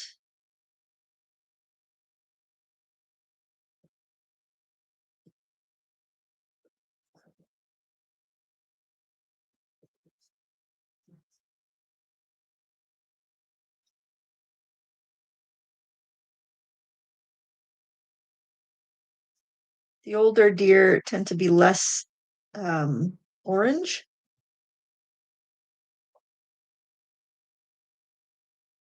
That backlight a little darker. Let's see, what are the colors? Oh, we've got this lighter brown. Let's put the same color as the paint I used. I don't really necessarily want to cover up everything I did with the paint because that's kind of a waste.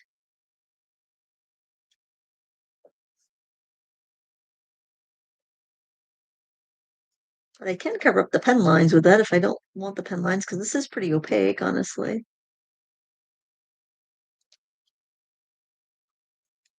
And I probably could use some odorless mineral spirits or an alcohol marker to smooth that out if I wanted to, which I might do that too. I'm not sure.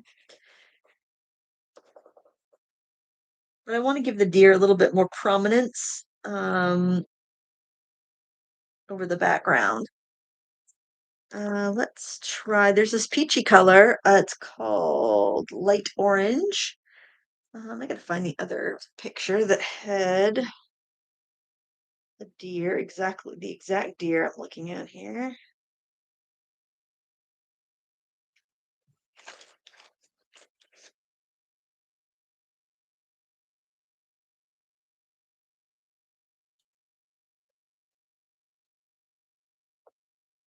I love highlighting.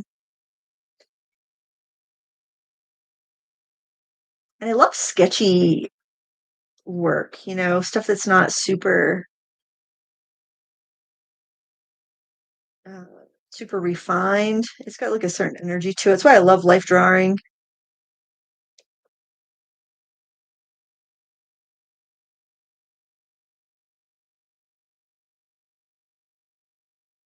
I probably just switch to a colored pencil when I'm doing any of these details, but I do like just the raw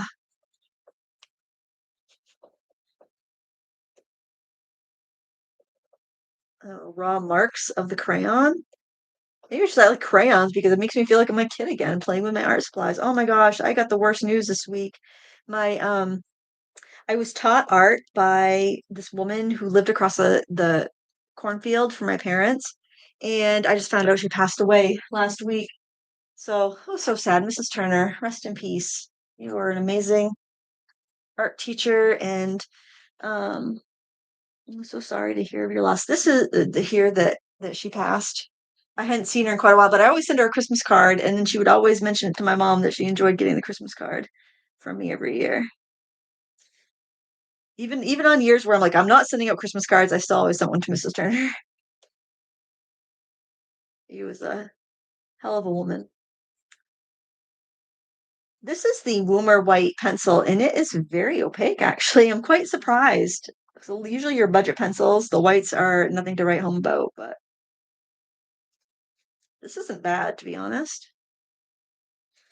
Oh, I keep sticking my hand in that wet glue. What a bringing me down, man. Let's see. So let me. I'm going to sharpen this. I don't think it's going to sound on the camera, but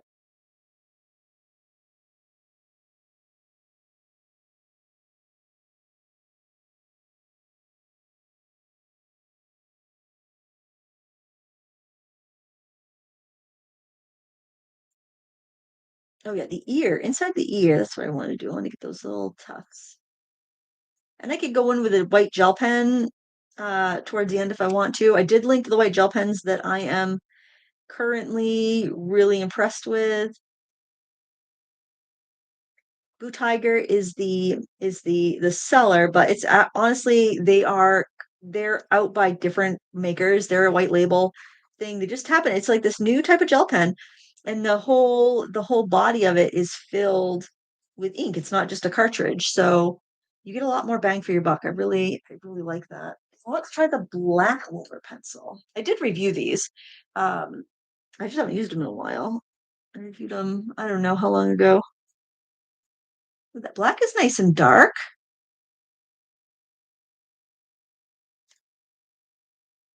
Oh, I made the eye too big. Oh well.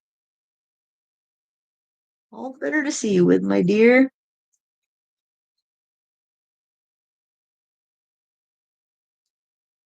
Karen did a video, and she had a big-eyed fish, and I think she said all the better to see my art supplies with. I loved it. That must be why that's in my brain. Oh, by the way, if you're chatting with friends in the chat, if you click on their name and they have a YouTube channel, you can see what they post, and that's kind of fun because then you can see, what the rest of the community's up to. Sharing is caring. Sharing is caring, and it's freaking hard to get noticed on YouTube these days. So, after the stream, you want to go see what some of your buddies are you've just met are doing. If they've got active channels, go check them out. There's some talented people in there. We got some talented people in the group that come to hang out. I like how the colored pencils go on this paper, which makes sense because they were selling it at the colored pencil convention. I don't have to put forth any effort. And I mean, clearly, you're probably like, yeah, no kidding, Lindsay. You're not putting forth any effort. Not you don't need to tell us that. Um, but I mean that the pencil, the pigment is coming off my pencils very easily without me putting forth any effort.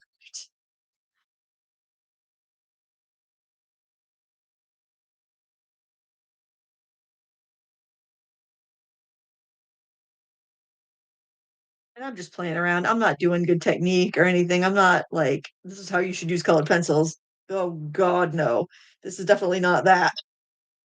This is I'm just having a good time with supplies and being super sketchy about it.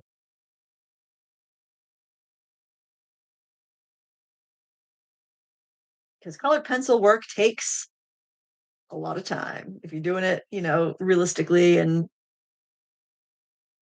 really, getting what you can out of the medium. This little deer looks a little deranged. I'm noticing a little bit of a purpley tone in the ears, and I like it.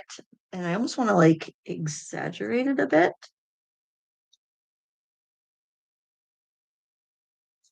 And I think I'm also going to bring that into the fur because why not?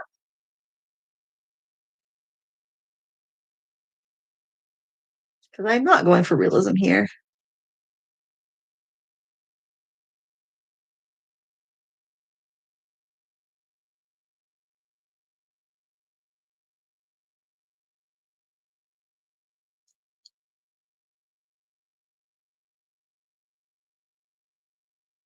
All right, I'm gonna see if I can multitask and look for questions while I sketch. I'm gonna start at the most recent questions and work my way back, I think, because oh, I love that pencil. Holbein soft white, man.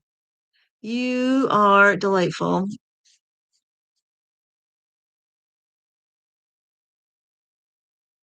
Oh, somebody says I need a 30-day watercolor challenge or something like that. Does anyone have that? I have a class called 30 Days to Better Watercolor. If you click try class underneath the video description, it'll take you to my Teachable school.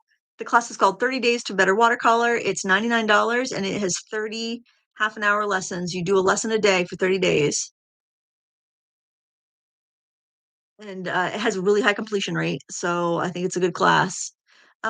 Jody Malone asks, Lindsay, what UV fixative do you recommend to protect alcohol markers on a faux leather photo album color? Jody, I do not recommend. I don't recommend. I don't recommend. I mean, hey, better than nothing, but it's not going to make it light fast. It's. There was a product by, I think it was Krylon called Preserve It, or was it Preserve It? It was Make It Acid Free, and there was Preserve It. I don't know. Honestly, I don't have any that I recommend. I really think you need to start with there's no spray that's going to make non light fast materials light fast. And I'm sorry to give you that news where you've probably already done the project, but um yeah, it's alcohol markers are just they're just too fragile. The pigments they're dye-based pigments. They will bond to leather good. They'll bond to paper and leather and cloth and uh organic surfaces really well, but they just don't have the staying power. My best case would be you're probably not leaving your albums in a lot of direct light anyway, so hopefully they'll last pretty well for you. Um, I would, you could maybe do a varnish on it, something flexible that will flex with the leather. I don't know. I haven't done leather craft, so I don't really know what to protect it with. You just have to make sure whatever you put on it isn't going to dissolve your marker. But honestly, I think it might. I can't. I don't have a recommendation. I'm sorry. I wish I did. I wish I did. I would just go for something that's not going to dissolve your markers and it's not going to damage the leather. I don't like to be negative. I don't like that. I hate it when people say, "No, you can't do that." It's like, well, yeah, you can do whatever you want to do, but um, if I'm asked to recommend a product, yeah, I can't recommend something. I can't recommend something like that because I could be wrong. It's not a use case scenario. If I've used alcohol markers, I am using them with under no illusion that they won't fade.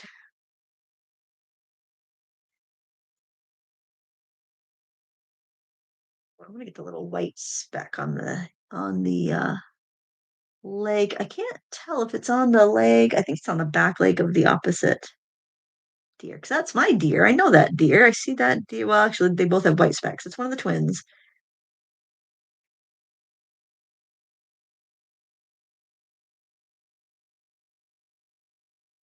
White-tailed deer. So many of them. They're very sweet, very skittish.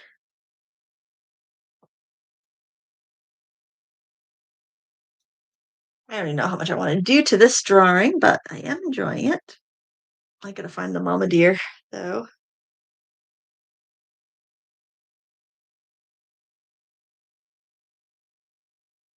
Oh, deer was getting mad at me. It was stomping its feet. It did not like me looking out the window at her and her babies. It was not having it.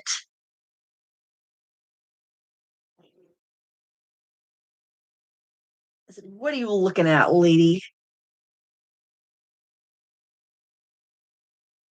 Excuse me while I decimate your garden, or not decimate. That's the wrong word. Why destroy your garden? It's not decimating anything. It's eating the garden. Decimate my vegetables among her children, maybe. That's the only decimation that's going on there. Disseminate. Disseminate, my words.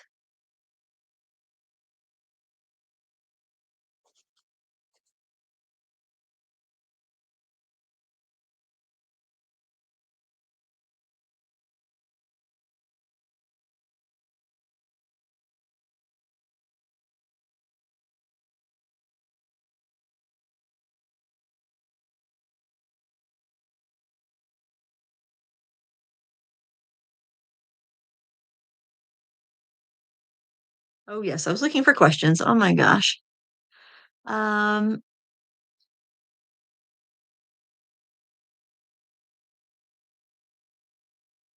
Brenda Walsh asks, is $85 a good price for a painting set of extra dark pan pastels? For a painting set of extra dark pan pastels.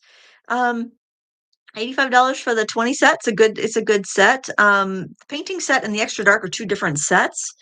But yeah, that's a decent price. They and sometimes you can get a good price on those older sets because they're reformulating them. Not reformulating the pan pastels are the same, but they're reallocating the sets because they've come out with new colors. So now they have a set that they've redone the set so that they have more pans in them. So the prices are more for those, but obviously you're getting more. I think it's probably per the same per pan, I should say.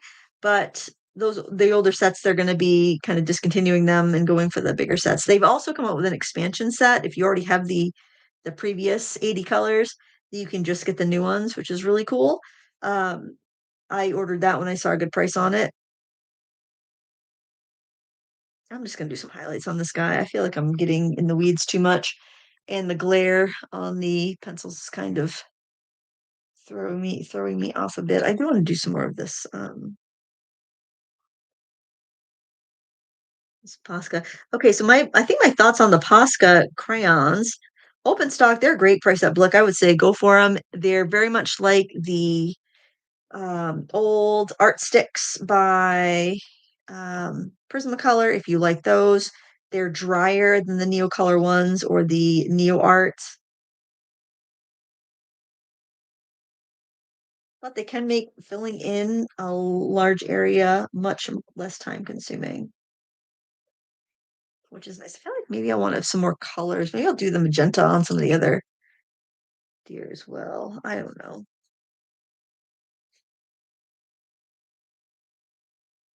Maybe a little bit of blue. Because I did use a similar blue in the sky, so having it like reflected on the fur can be kind of nice.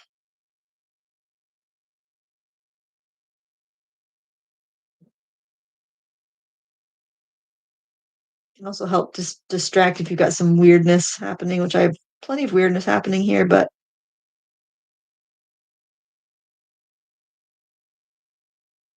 this deer is looking, I think, at the new tribe of deer that's coming in. The mother's like, there's no more garden left. Go away.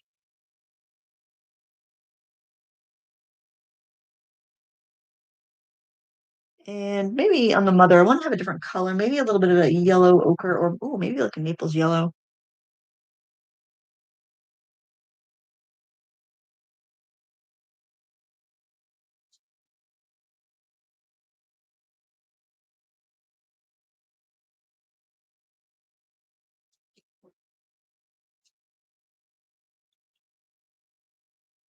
Yeah, I'm feeling like I could just leave this be.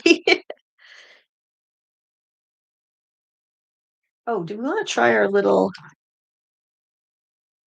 No, I don't like that, but I think I might like just taking a grass green pencil.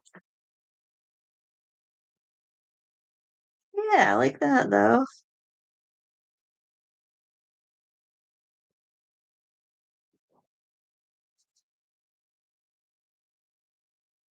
Really shows up well.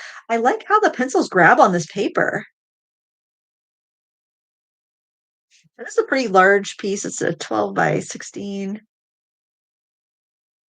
And I'm going quickly. I'm going for speed. I'm going for quantity, not quality today. But that said, uh, that's kind of cute. I have no qualms about that. I'm gonna trim off that leftover or just a little wrap over to the back. That's kind of fun. Maybe a little bit of a alcohol marker to blend some stuff. And I think I probably ought to take a drink of my tea, my cold tea, because I'll regret it later. I drank like half of the cup. It's bad.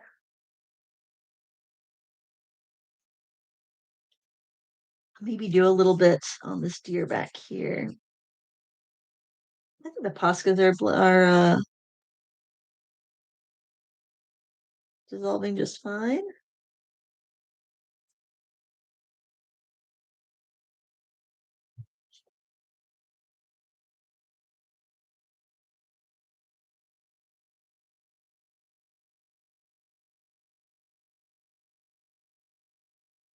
Sometimes you just want to smudge out stuff you don't want to be so bold, like maybe shadows.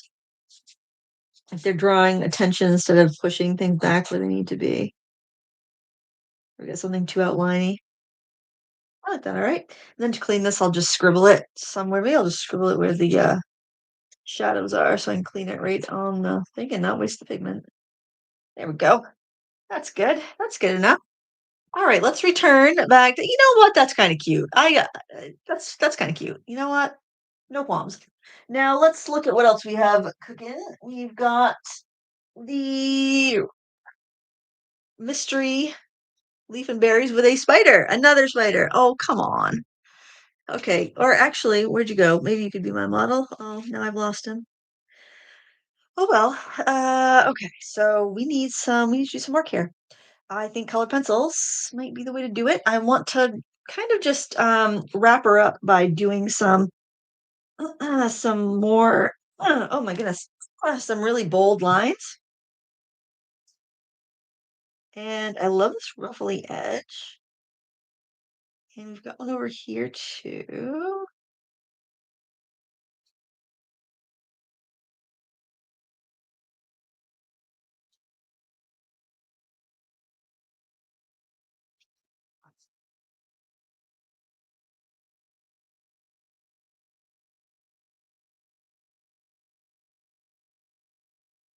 And then I'm gonna sharpen this so I can get a really good line.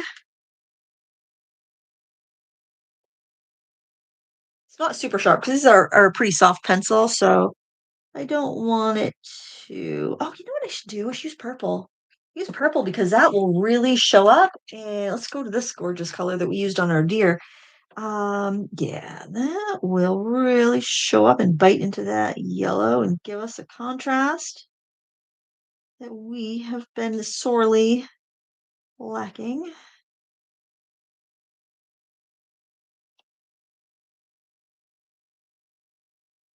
don't think I'll do the back side of that because that I will regret having that so dark, I think, because that just shows you the back.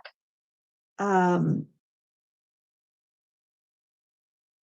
the back area of the leaf. Sometimes I will just kind of look and see where the paint has gone and the shapes that it has made, and I will add the ruffles to wherever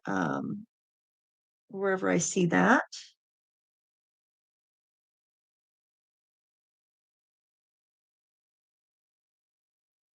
Got a little purple in the shadow there on the berries.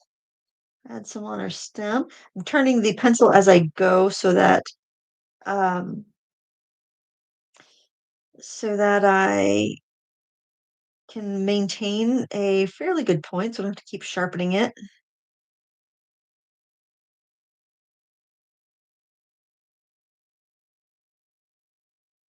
It might be a bit much for this, but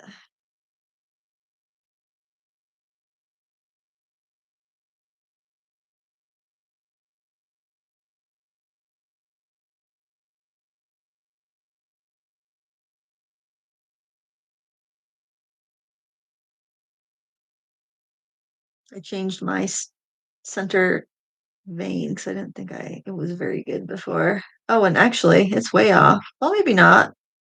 It's less off than it was before if it's off, but let's get that purple in there too.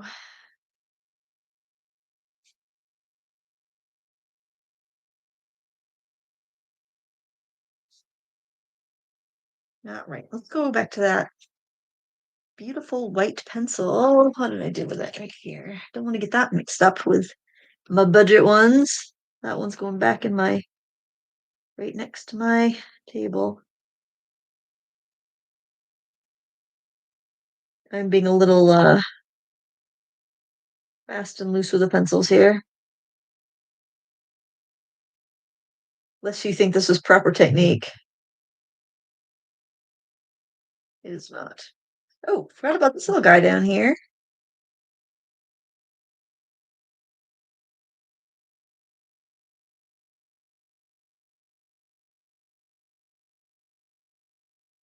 There we go. I want to go back to the crayons a bit. Do we get much of this? Yeah, I think I might just store these right with my art sticks. They are very much, or I might just, or maybe just put them in a travel set or something. I don't know. I feel like this needs a little oomph, though. This is, I don't know. It needs something. It needs something. What does it need? I don't know what this needs. Maybe I need a spider. Clearly a spider. I don't know now that I want a spider, can't find a spider. Oh, there's one. Hey, little guy. Want to chill out for a second so I can look at you? It's so little. Okay. Well, can we try to do a spider? Let's see. What's this color?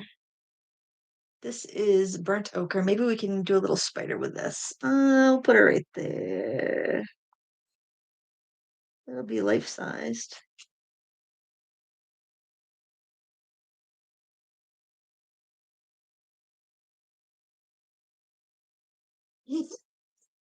There she is. There's our little spider.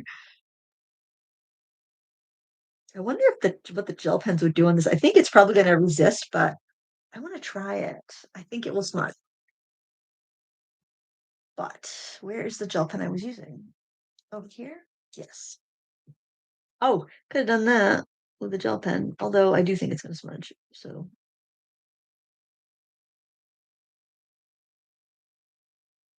oh, you know what I could use actually? Ooh, is that going to stick?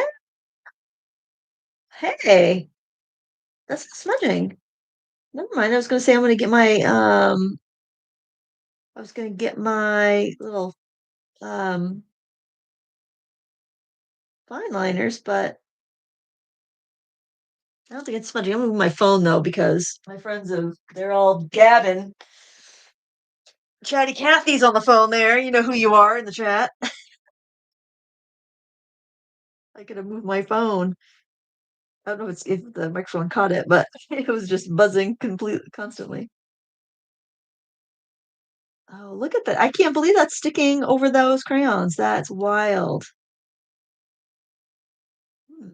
Oh, let's try the yellow. These are all new. They come with these little stoppers on the ends of the pens. So I don't know once you start one of these, what kind of shelf life you have. Oh wow, that's a beautiful yellow. Oh my gosh, I'm kind of loving this. Let's see. Yeah, we could do this is the best way, I think, to get to know your supplies. These kind of like no stakes art hangs. Hope you guys are getting to know your supplies.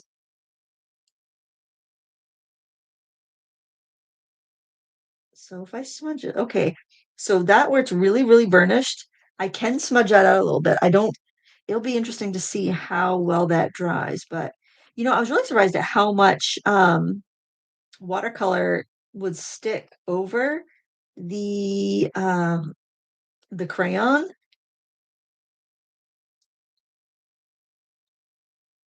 It's really interesting. So I'm okay so far. I like the paper.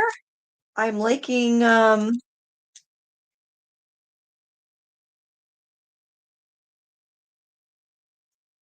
I'm liking a lot about this.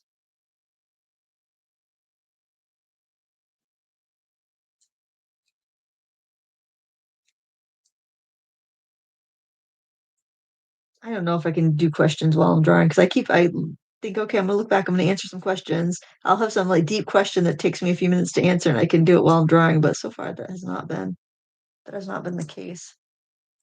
But you know what? I'm gonna look back for some questions. Leave that. Then we'll let that percolate for a minute. I know I'm probably missed some, but I'll do a wrap up at the end. Let's see. Question: do you have any tips for sharpening pastel pencils? I always break them when sharpening them by hand and with the electric sharpener. That's from Suzanne Ardiff. Honestly, I take my pen when they all get real dull. I take them over to my husband's workshop and I turn on the bench sander and I use a bench sander to grind them down. That's my best tip. Otherwise, a knife. But and I have these little Derwent sharpeners. They're pretty good.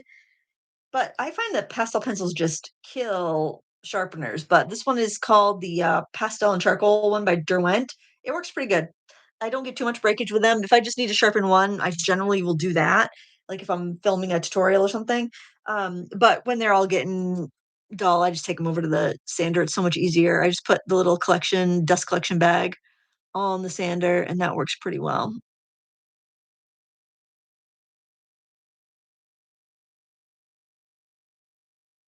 I did a video on it too. It's also how I sharpen my paper stumps. Plus, it's fun. You make it fun. You make the chore fun by involving a power tool.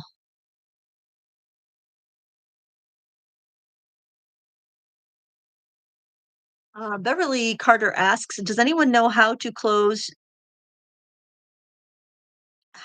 to punky pencils the Posca pastels are? I can get the 12 set of punkies fairly easily, but the white, which doesn't come in the set, is impossible to get." I have no idea, Beverly. If anybody does know, please chime in. I've never heard of that brand. Marie, oh, okay, I think I'm caught up there.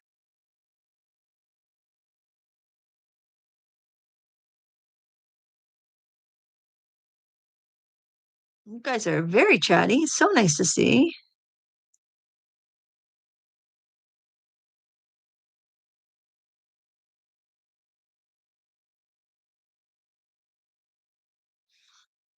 Actually, I'll start from the bottom and just work up because I feel like I might have missed some and I do apologize.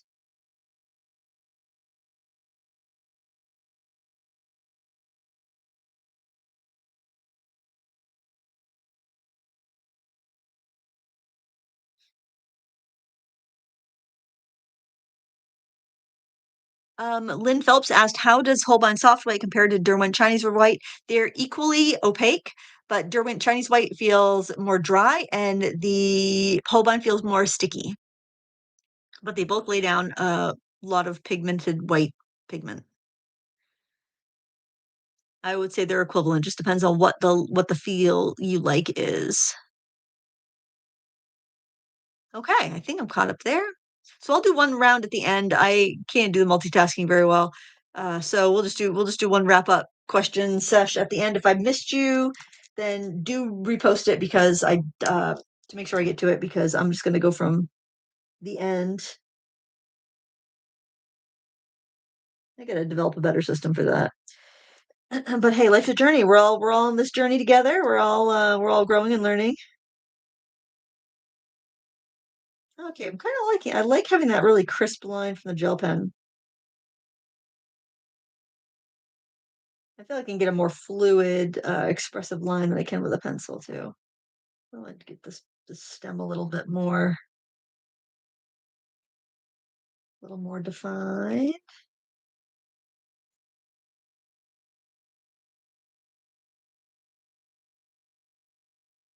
Yeah, I mean, I really don't feel like I need to do a ton more to this, or even want to do a ton more to this. It's more about getting the materials out and having fun. And one thing I noticed about this paper that I think is kind of interesting is that I really don't have any blooms on it. So if you're somebody who does not like to have blooms or backgrounds, any place where we had standing water, just a very soft effect. That's probably the biggest bloom I have right there. Let's see, there's no bleed through to the back page. with these products. That's pretty good. I think I'm going to enjoy this sketchbook. And oh, I wonder if I can do really great highlight with that. That's probably maxed out what that paper will take as far as that type of medium, but I can grab one of my tried and true new Blue Tiger white gel pens and just give it a little sparkle. You like a sparkle?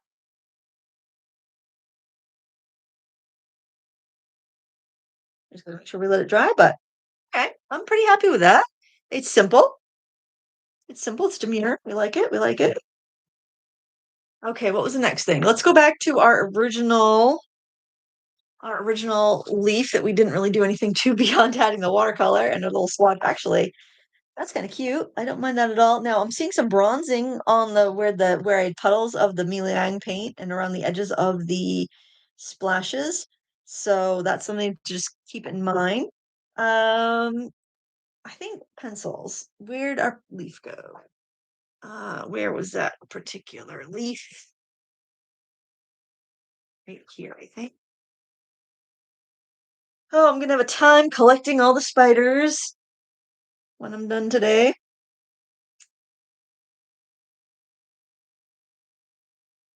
It's funny how whatever you're putting a media over affects the color of it. Like this is like a lime green, but putting on top of this really bright color, it looks almost white because of the white pigment in here and the colors in the leaf.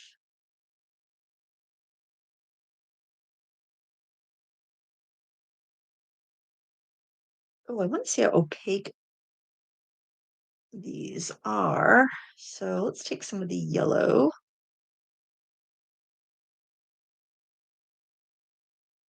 Oh, look how opaque that is.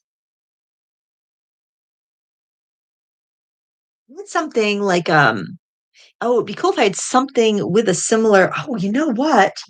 Oh, let's try putting this underneath the leaf, this picture, and seeing if we can. I don't know if we can line it up perfectly, but that'd be cool if we could get it to like an impression.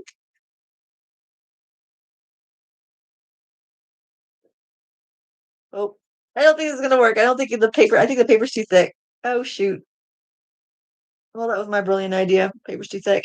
If that was a thinner paper, that would have been cool. I could have just gotten all those. I could have easily gotten all the pattern down there. But that's what we do. We try things, right? We try and see what works and see what doesn't. I have a feeling I'll probably end up snapping these if I press too hard, but it's not the end of the world. They're still going to work fine.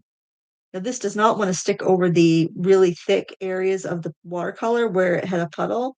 Oh, hey, little spider, go on the little plate there. Um, which is the bronzing happens when there's too much gum arabic.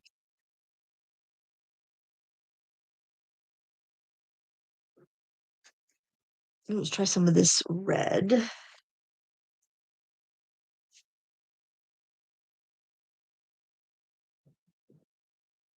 Oh, that doesn't look very vibrant, honestly.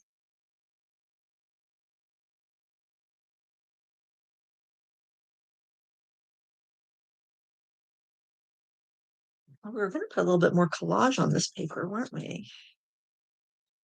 But I don't know what I want.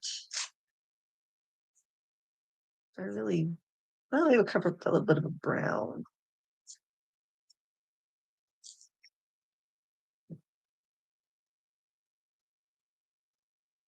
I'll take a little bit of that white off of the edge. I think that would work. That'll look nice. This is all just being very intuitive. Break that fear of the blank page, break that fear of the new sketchbook. Have some fun.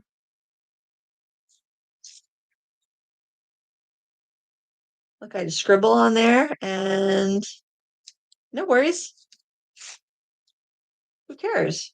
Well, I can cover that right up. I didn't even care that I had the scribble on there, but it's like, hey, look at this. I can just get rid of that scribble. Just testing out the pen.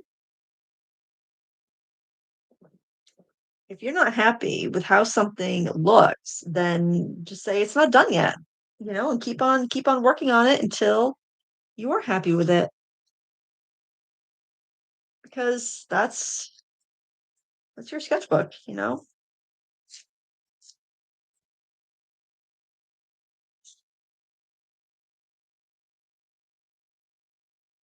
I don't know about that. Maybe this though. Don't really want to cover up my swatch because I will want that swatch, but just leave that. I mean, to me, it's fine. I don't have any problems with that at all. Well, maybe just a little bit of this on there would be cute. I don't want all that white though.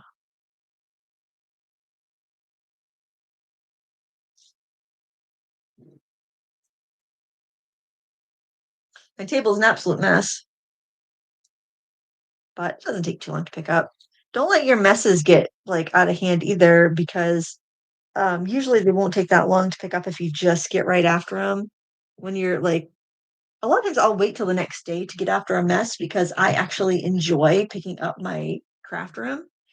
And so I'll leave the mess because I know that it'll get me back into the groove of creating.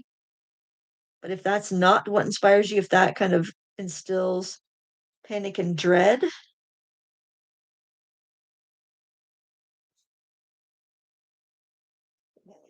we go. If that instills dread in you, then obviously just, get to it. But what I like to do is I'll put on a podcast or an audiobook or video. You could put on one of these live streams and you can kind of work along with somebody, right? Because when you have a live stream on, when you have a video on, somebody's doing some work on the YouTube and you're doing your work at home, and it feels like, you've got some camaraderie. I don't know. It helps me. I like it. I also makes me feel like, because I work in a very work by myself, so it's a little isolating. Having that little bit of companionship is really nice. Something else that I think I would like to try after I throw a little bit of this beautiful bright lime green in here. Oh my gosh, that's pretty. I think I want to do a shadow in the background. Maybe I'll do it with a marker. Although I wonder what an alcohol marker would do. I don't really want to mess up the backside of that page, but I also really want to see if it works. So we can use a water-based marker, or we could just use some watercolor. Let's just use some watercolor. Let's not reinvent the wheel here. If I did use an alcohol-based marker, though, it wouldn't mess up any of the watercolor that I have there. You know what? No. I'm going to just grab a gray marker. I'll grab a couple in case I get it done. Yeah, one of these I'm sure will work. I like these real brush ones because they don't pill the paper. I think that's stuck enough. Whereas like a felt tip sometimes can, although I bet with this,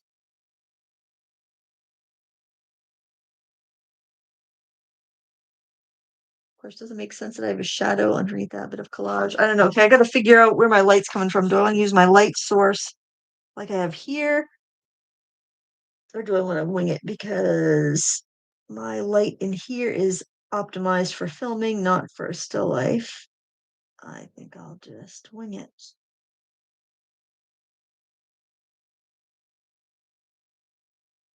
Contrast is really underrated. I know here I've actually drawn over that a little bit.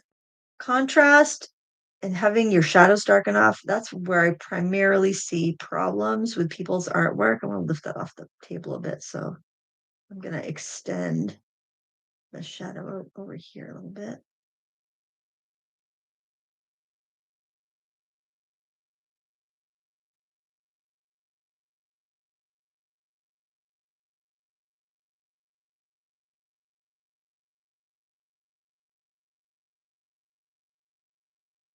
I'm going to lift it off there and let the shadow come off so that it gets a little bit of a three-dimensional effect, hopefully.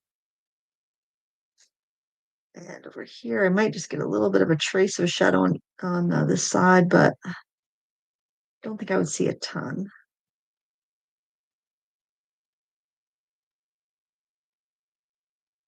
Hey, I think that's a little bit better. I wonder if I can blend out that marker though, if I didn't want it so harsh, like as on these ones that kind of lift out a bit, can I blend it? Marginally. I can blend it out a little bit. Of course, it is gonna disturb any of the watercolor that I have, but I'm not worried about it because this is a experimentation day. It's not a create a beautiful piece of artwork day. I mean, that's we always hope that that's what will happen, but um, when you're kind of jumping into things without a plan, you've got to embrace the chaos a little bit. Oh, I like that though. It's chaotic, but I like it. All right, I'm going to do one more wrap up for questions. So this is your last call. If you have any questions for me on today's doings or just in art in general, post them now. I'll put out my little examples here. What I can fit on screen anyway. I'll move some art supplies out of the way. And I will do our last round questions. Oh my gosh, what a mess. Um, Something to look at while I do the last questions anyway. Okay. Question Grace. Oops. Grace asks, how do you decide what to paint? Well, this morning it's a beautiful fall day in Maine, and I had seen some deer in my backyard, so I took some photos and picked up some leaves. But a lot of times, I really love to do the art challenges on Instagram. So whenever I see one that I like, I just screenshot the reference photo, and so I always have those references on my phone for any time where I'm kind of having a low inspiration day where it's like I want to create, but I just I don't know what to make. And I also really enjoy the community of the art challenges on Instagram. So I know if I post it, I can see what other people have done. We can give each other feedback. It's just kind of fun. Um, so I would say that sometimes I just get an idea, usually because I've been outside and I've seen something beautiful and I want to capture that. I just keep a notes app on my phone where I just throw in ideas of things I want to do. Sometimes I'm inspired by a new product. Like I was really inspired to use these crayons. And that was, I'm inspired by all sorts of things because I do love art supplies. Often I am inspired by the art supplies. And then it's like, okay, what do I think would work good on this product?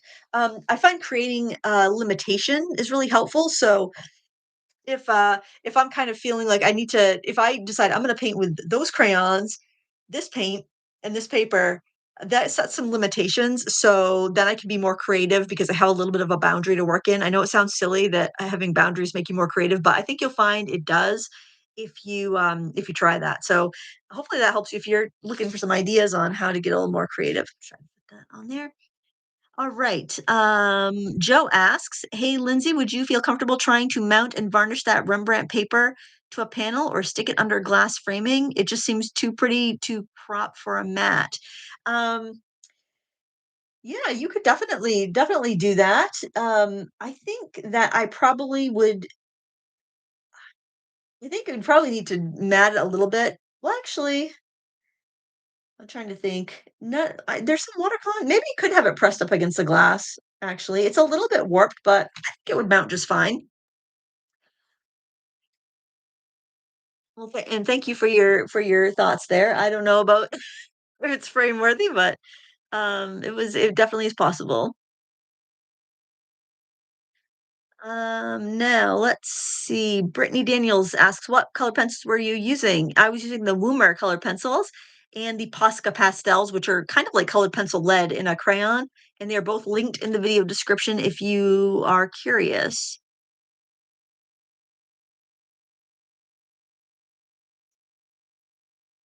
And I'm just scrolling back from most recent to see if I missed any questions.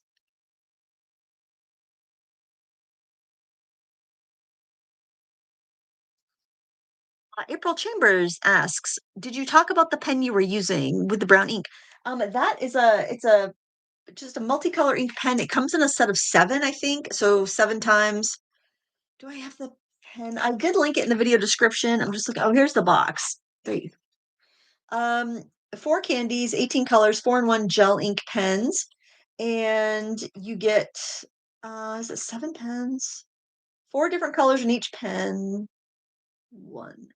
I think it's 7 pens, but there are a couple of duplicates. Um, yeah, the 7 it's $7. Maybe that's what I'm thinking about the 7. Maybe it's 6 pens, but it's for like 7 something, because it's 50% off. I think it's regular 14. You get 4 gel pens in each pen, and they're kind of nice colors because they're not your typical like primary colors that you get in the Bic ones. Um, but yeah, it's linked down below if you're curious. Here's a handful of them. 2, 3, 4, 5. It's either 6 or 7. I think it might be 7 because I don't see the one I was using, and I've got 6 in my hand right here. Yeah, so I think it's 7. I think you get 7 for $7. $7 and change. They're nice. I like them. They're kind of water soluble, but not totally. Like, a lot of my lines on the deer are still there that I sketched with, and, like, I sketched this and then brushed over with water, so, honestly, they're actually fairly water resistant, I would say. They're not like the fountain pens we've used in the past where we've been able to completely blend them out with water.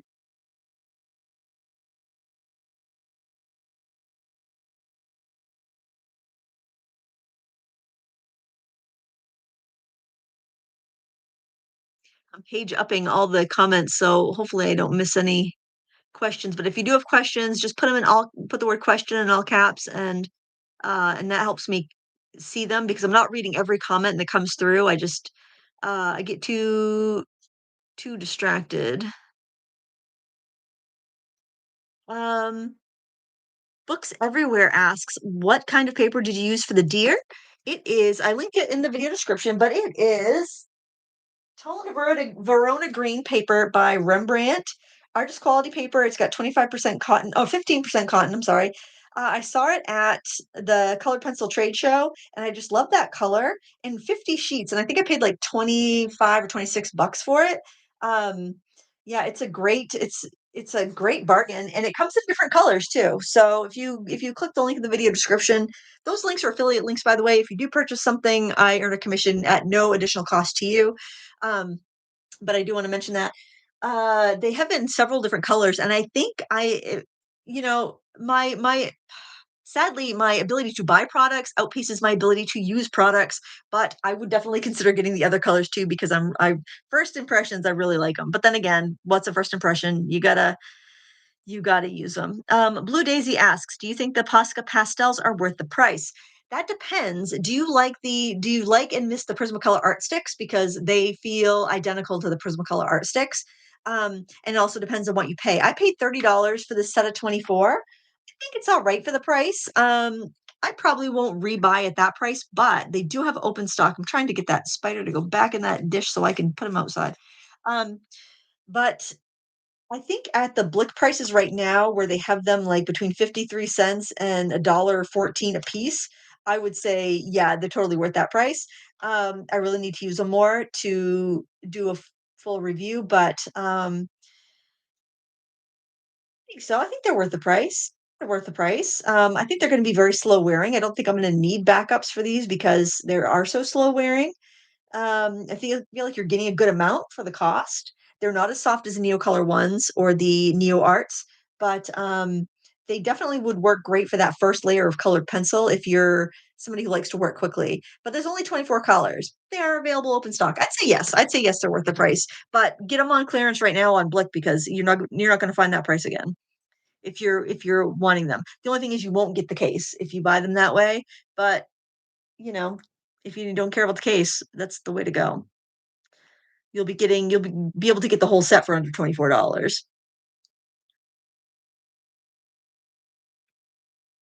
Brittany Daniels, I'm not sure if this is a question. I know Woomer is going to make all the colors of their colored pencils for sales open stock. Oh, really, Brittany? That's Thank you for sharing that. I did not hear that, but that's wonderful because their pencils are nice and soft. I think they're a pretty good.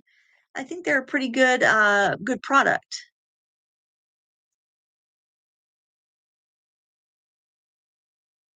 Um, Laura Short says, question, would you use Dorland's wax to seal your beautiful artwork for today? No, I wouldn't use Dorland's wax for this because I'm using some wax-based products that would smear.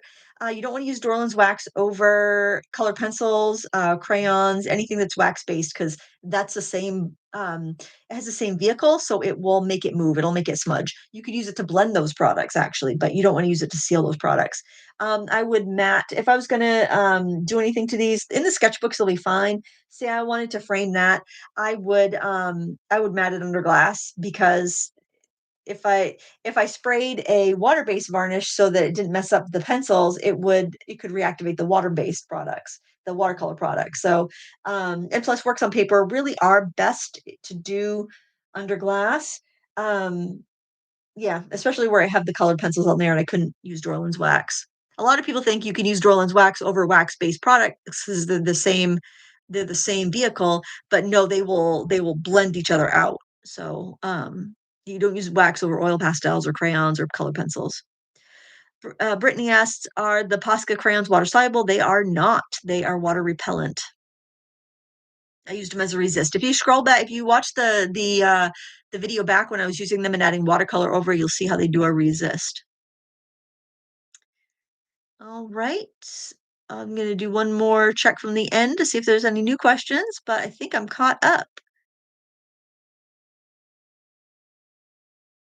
All right, guys. I want to thank everyone that joined us live today. We did three little paintings, three little trial and errors with our new products that we wanted to try out. I actually thought that spider was a spider, so I guess it looks all right. If you have any questions after the stream, just go ahead and put them in the comments section under the replay video.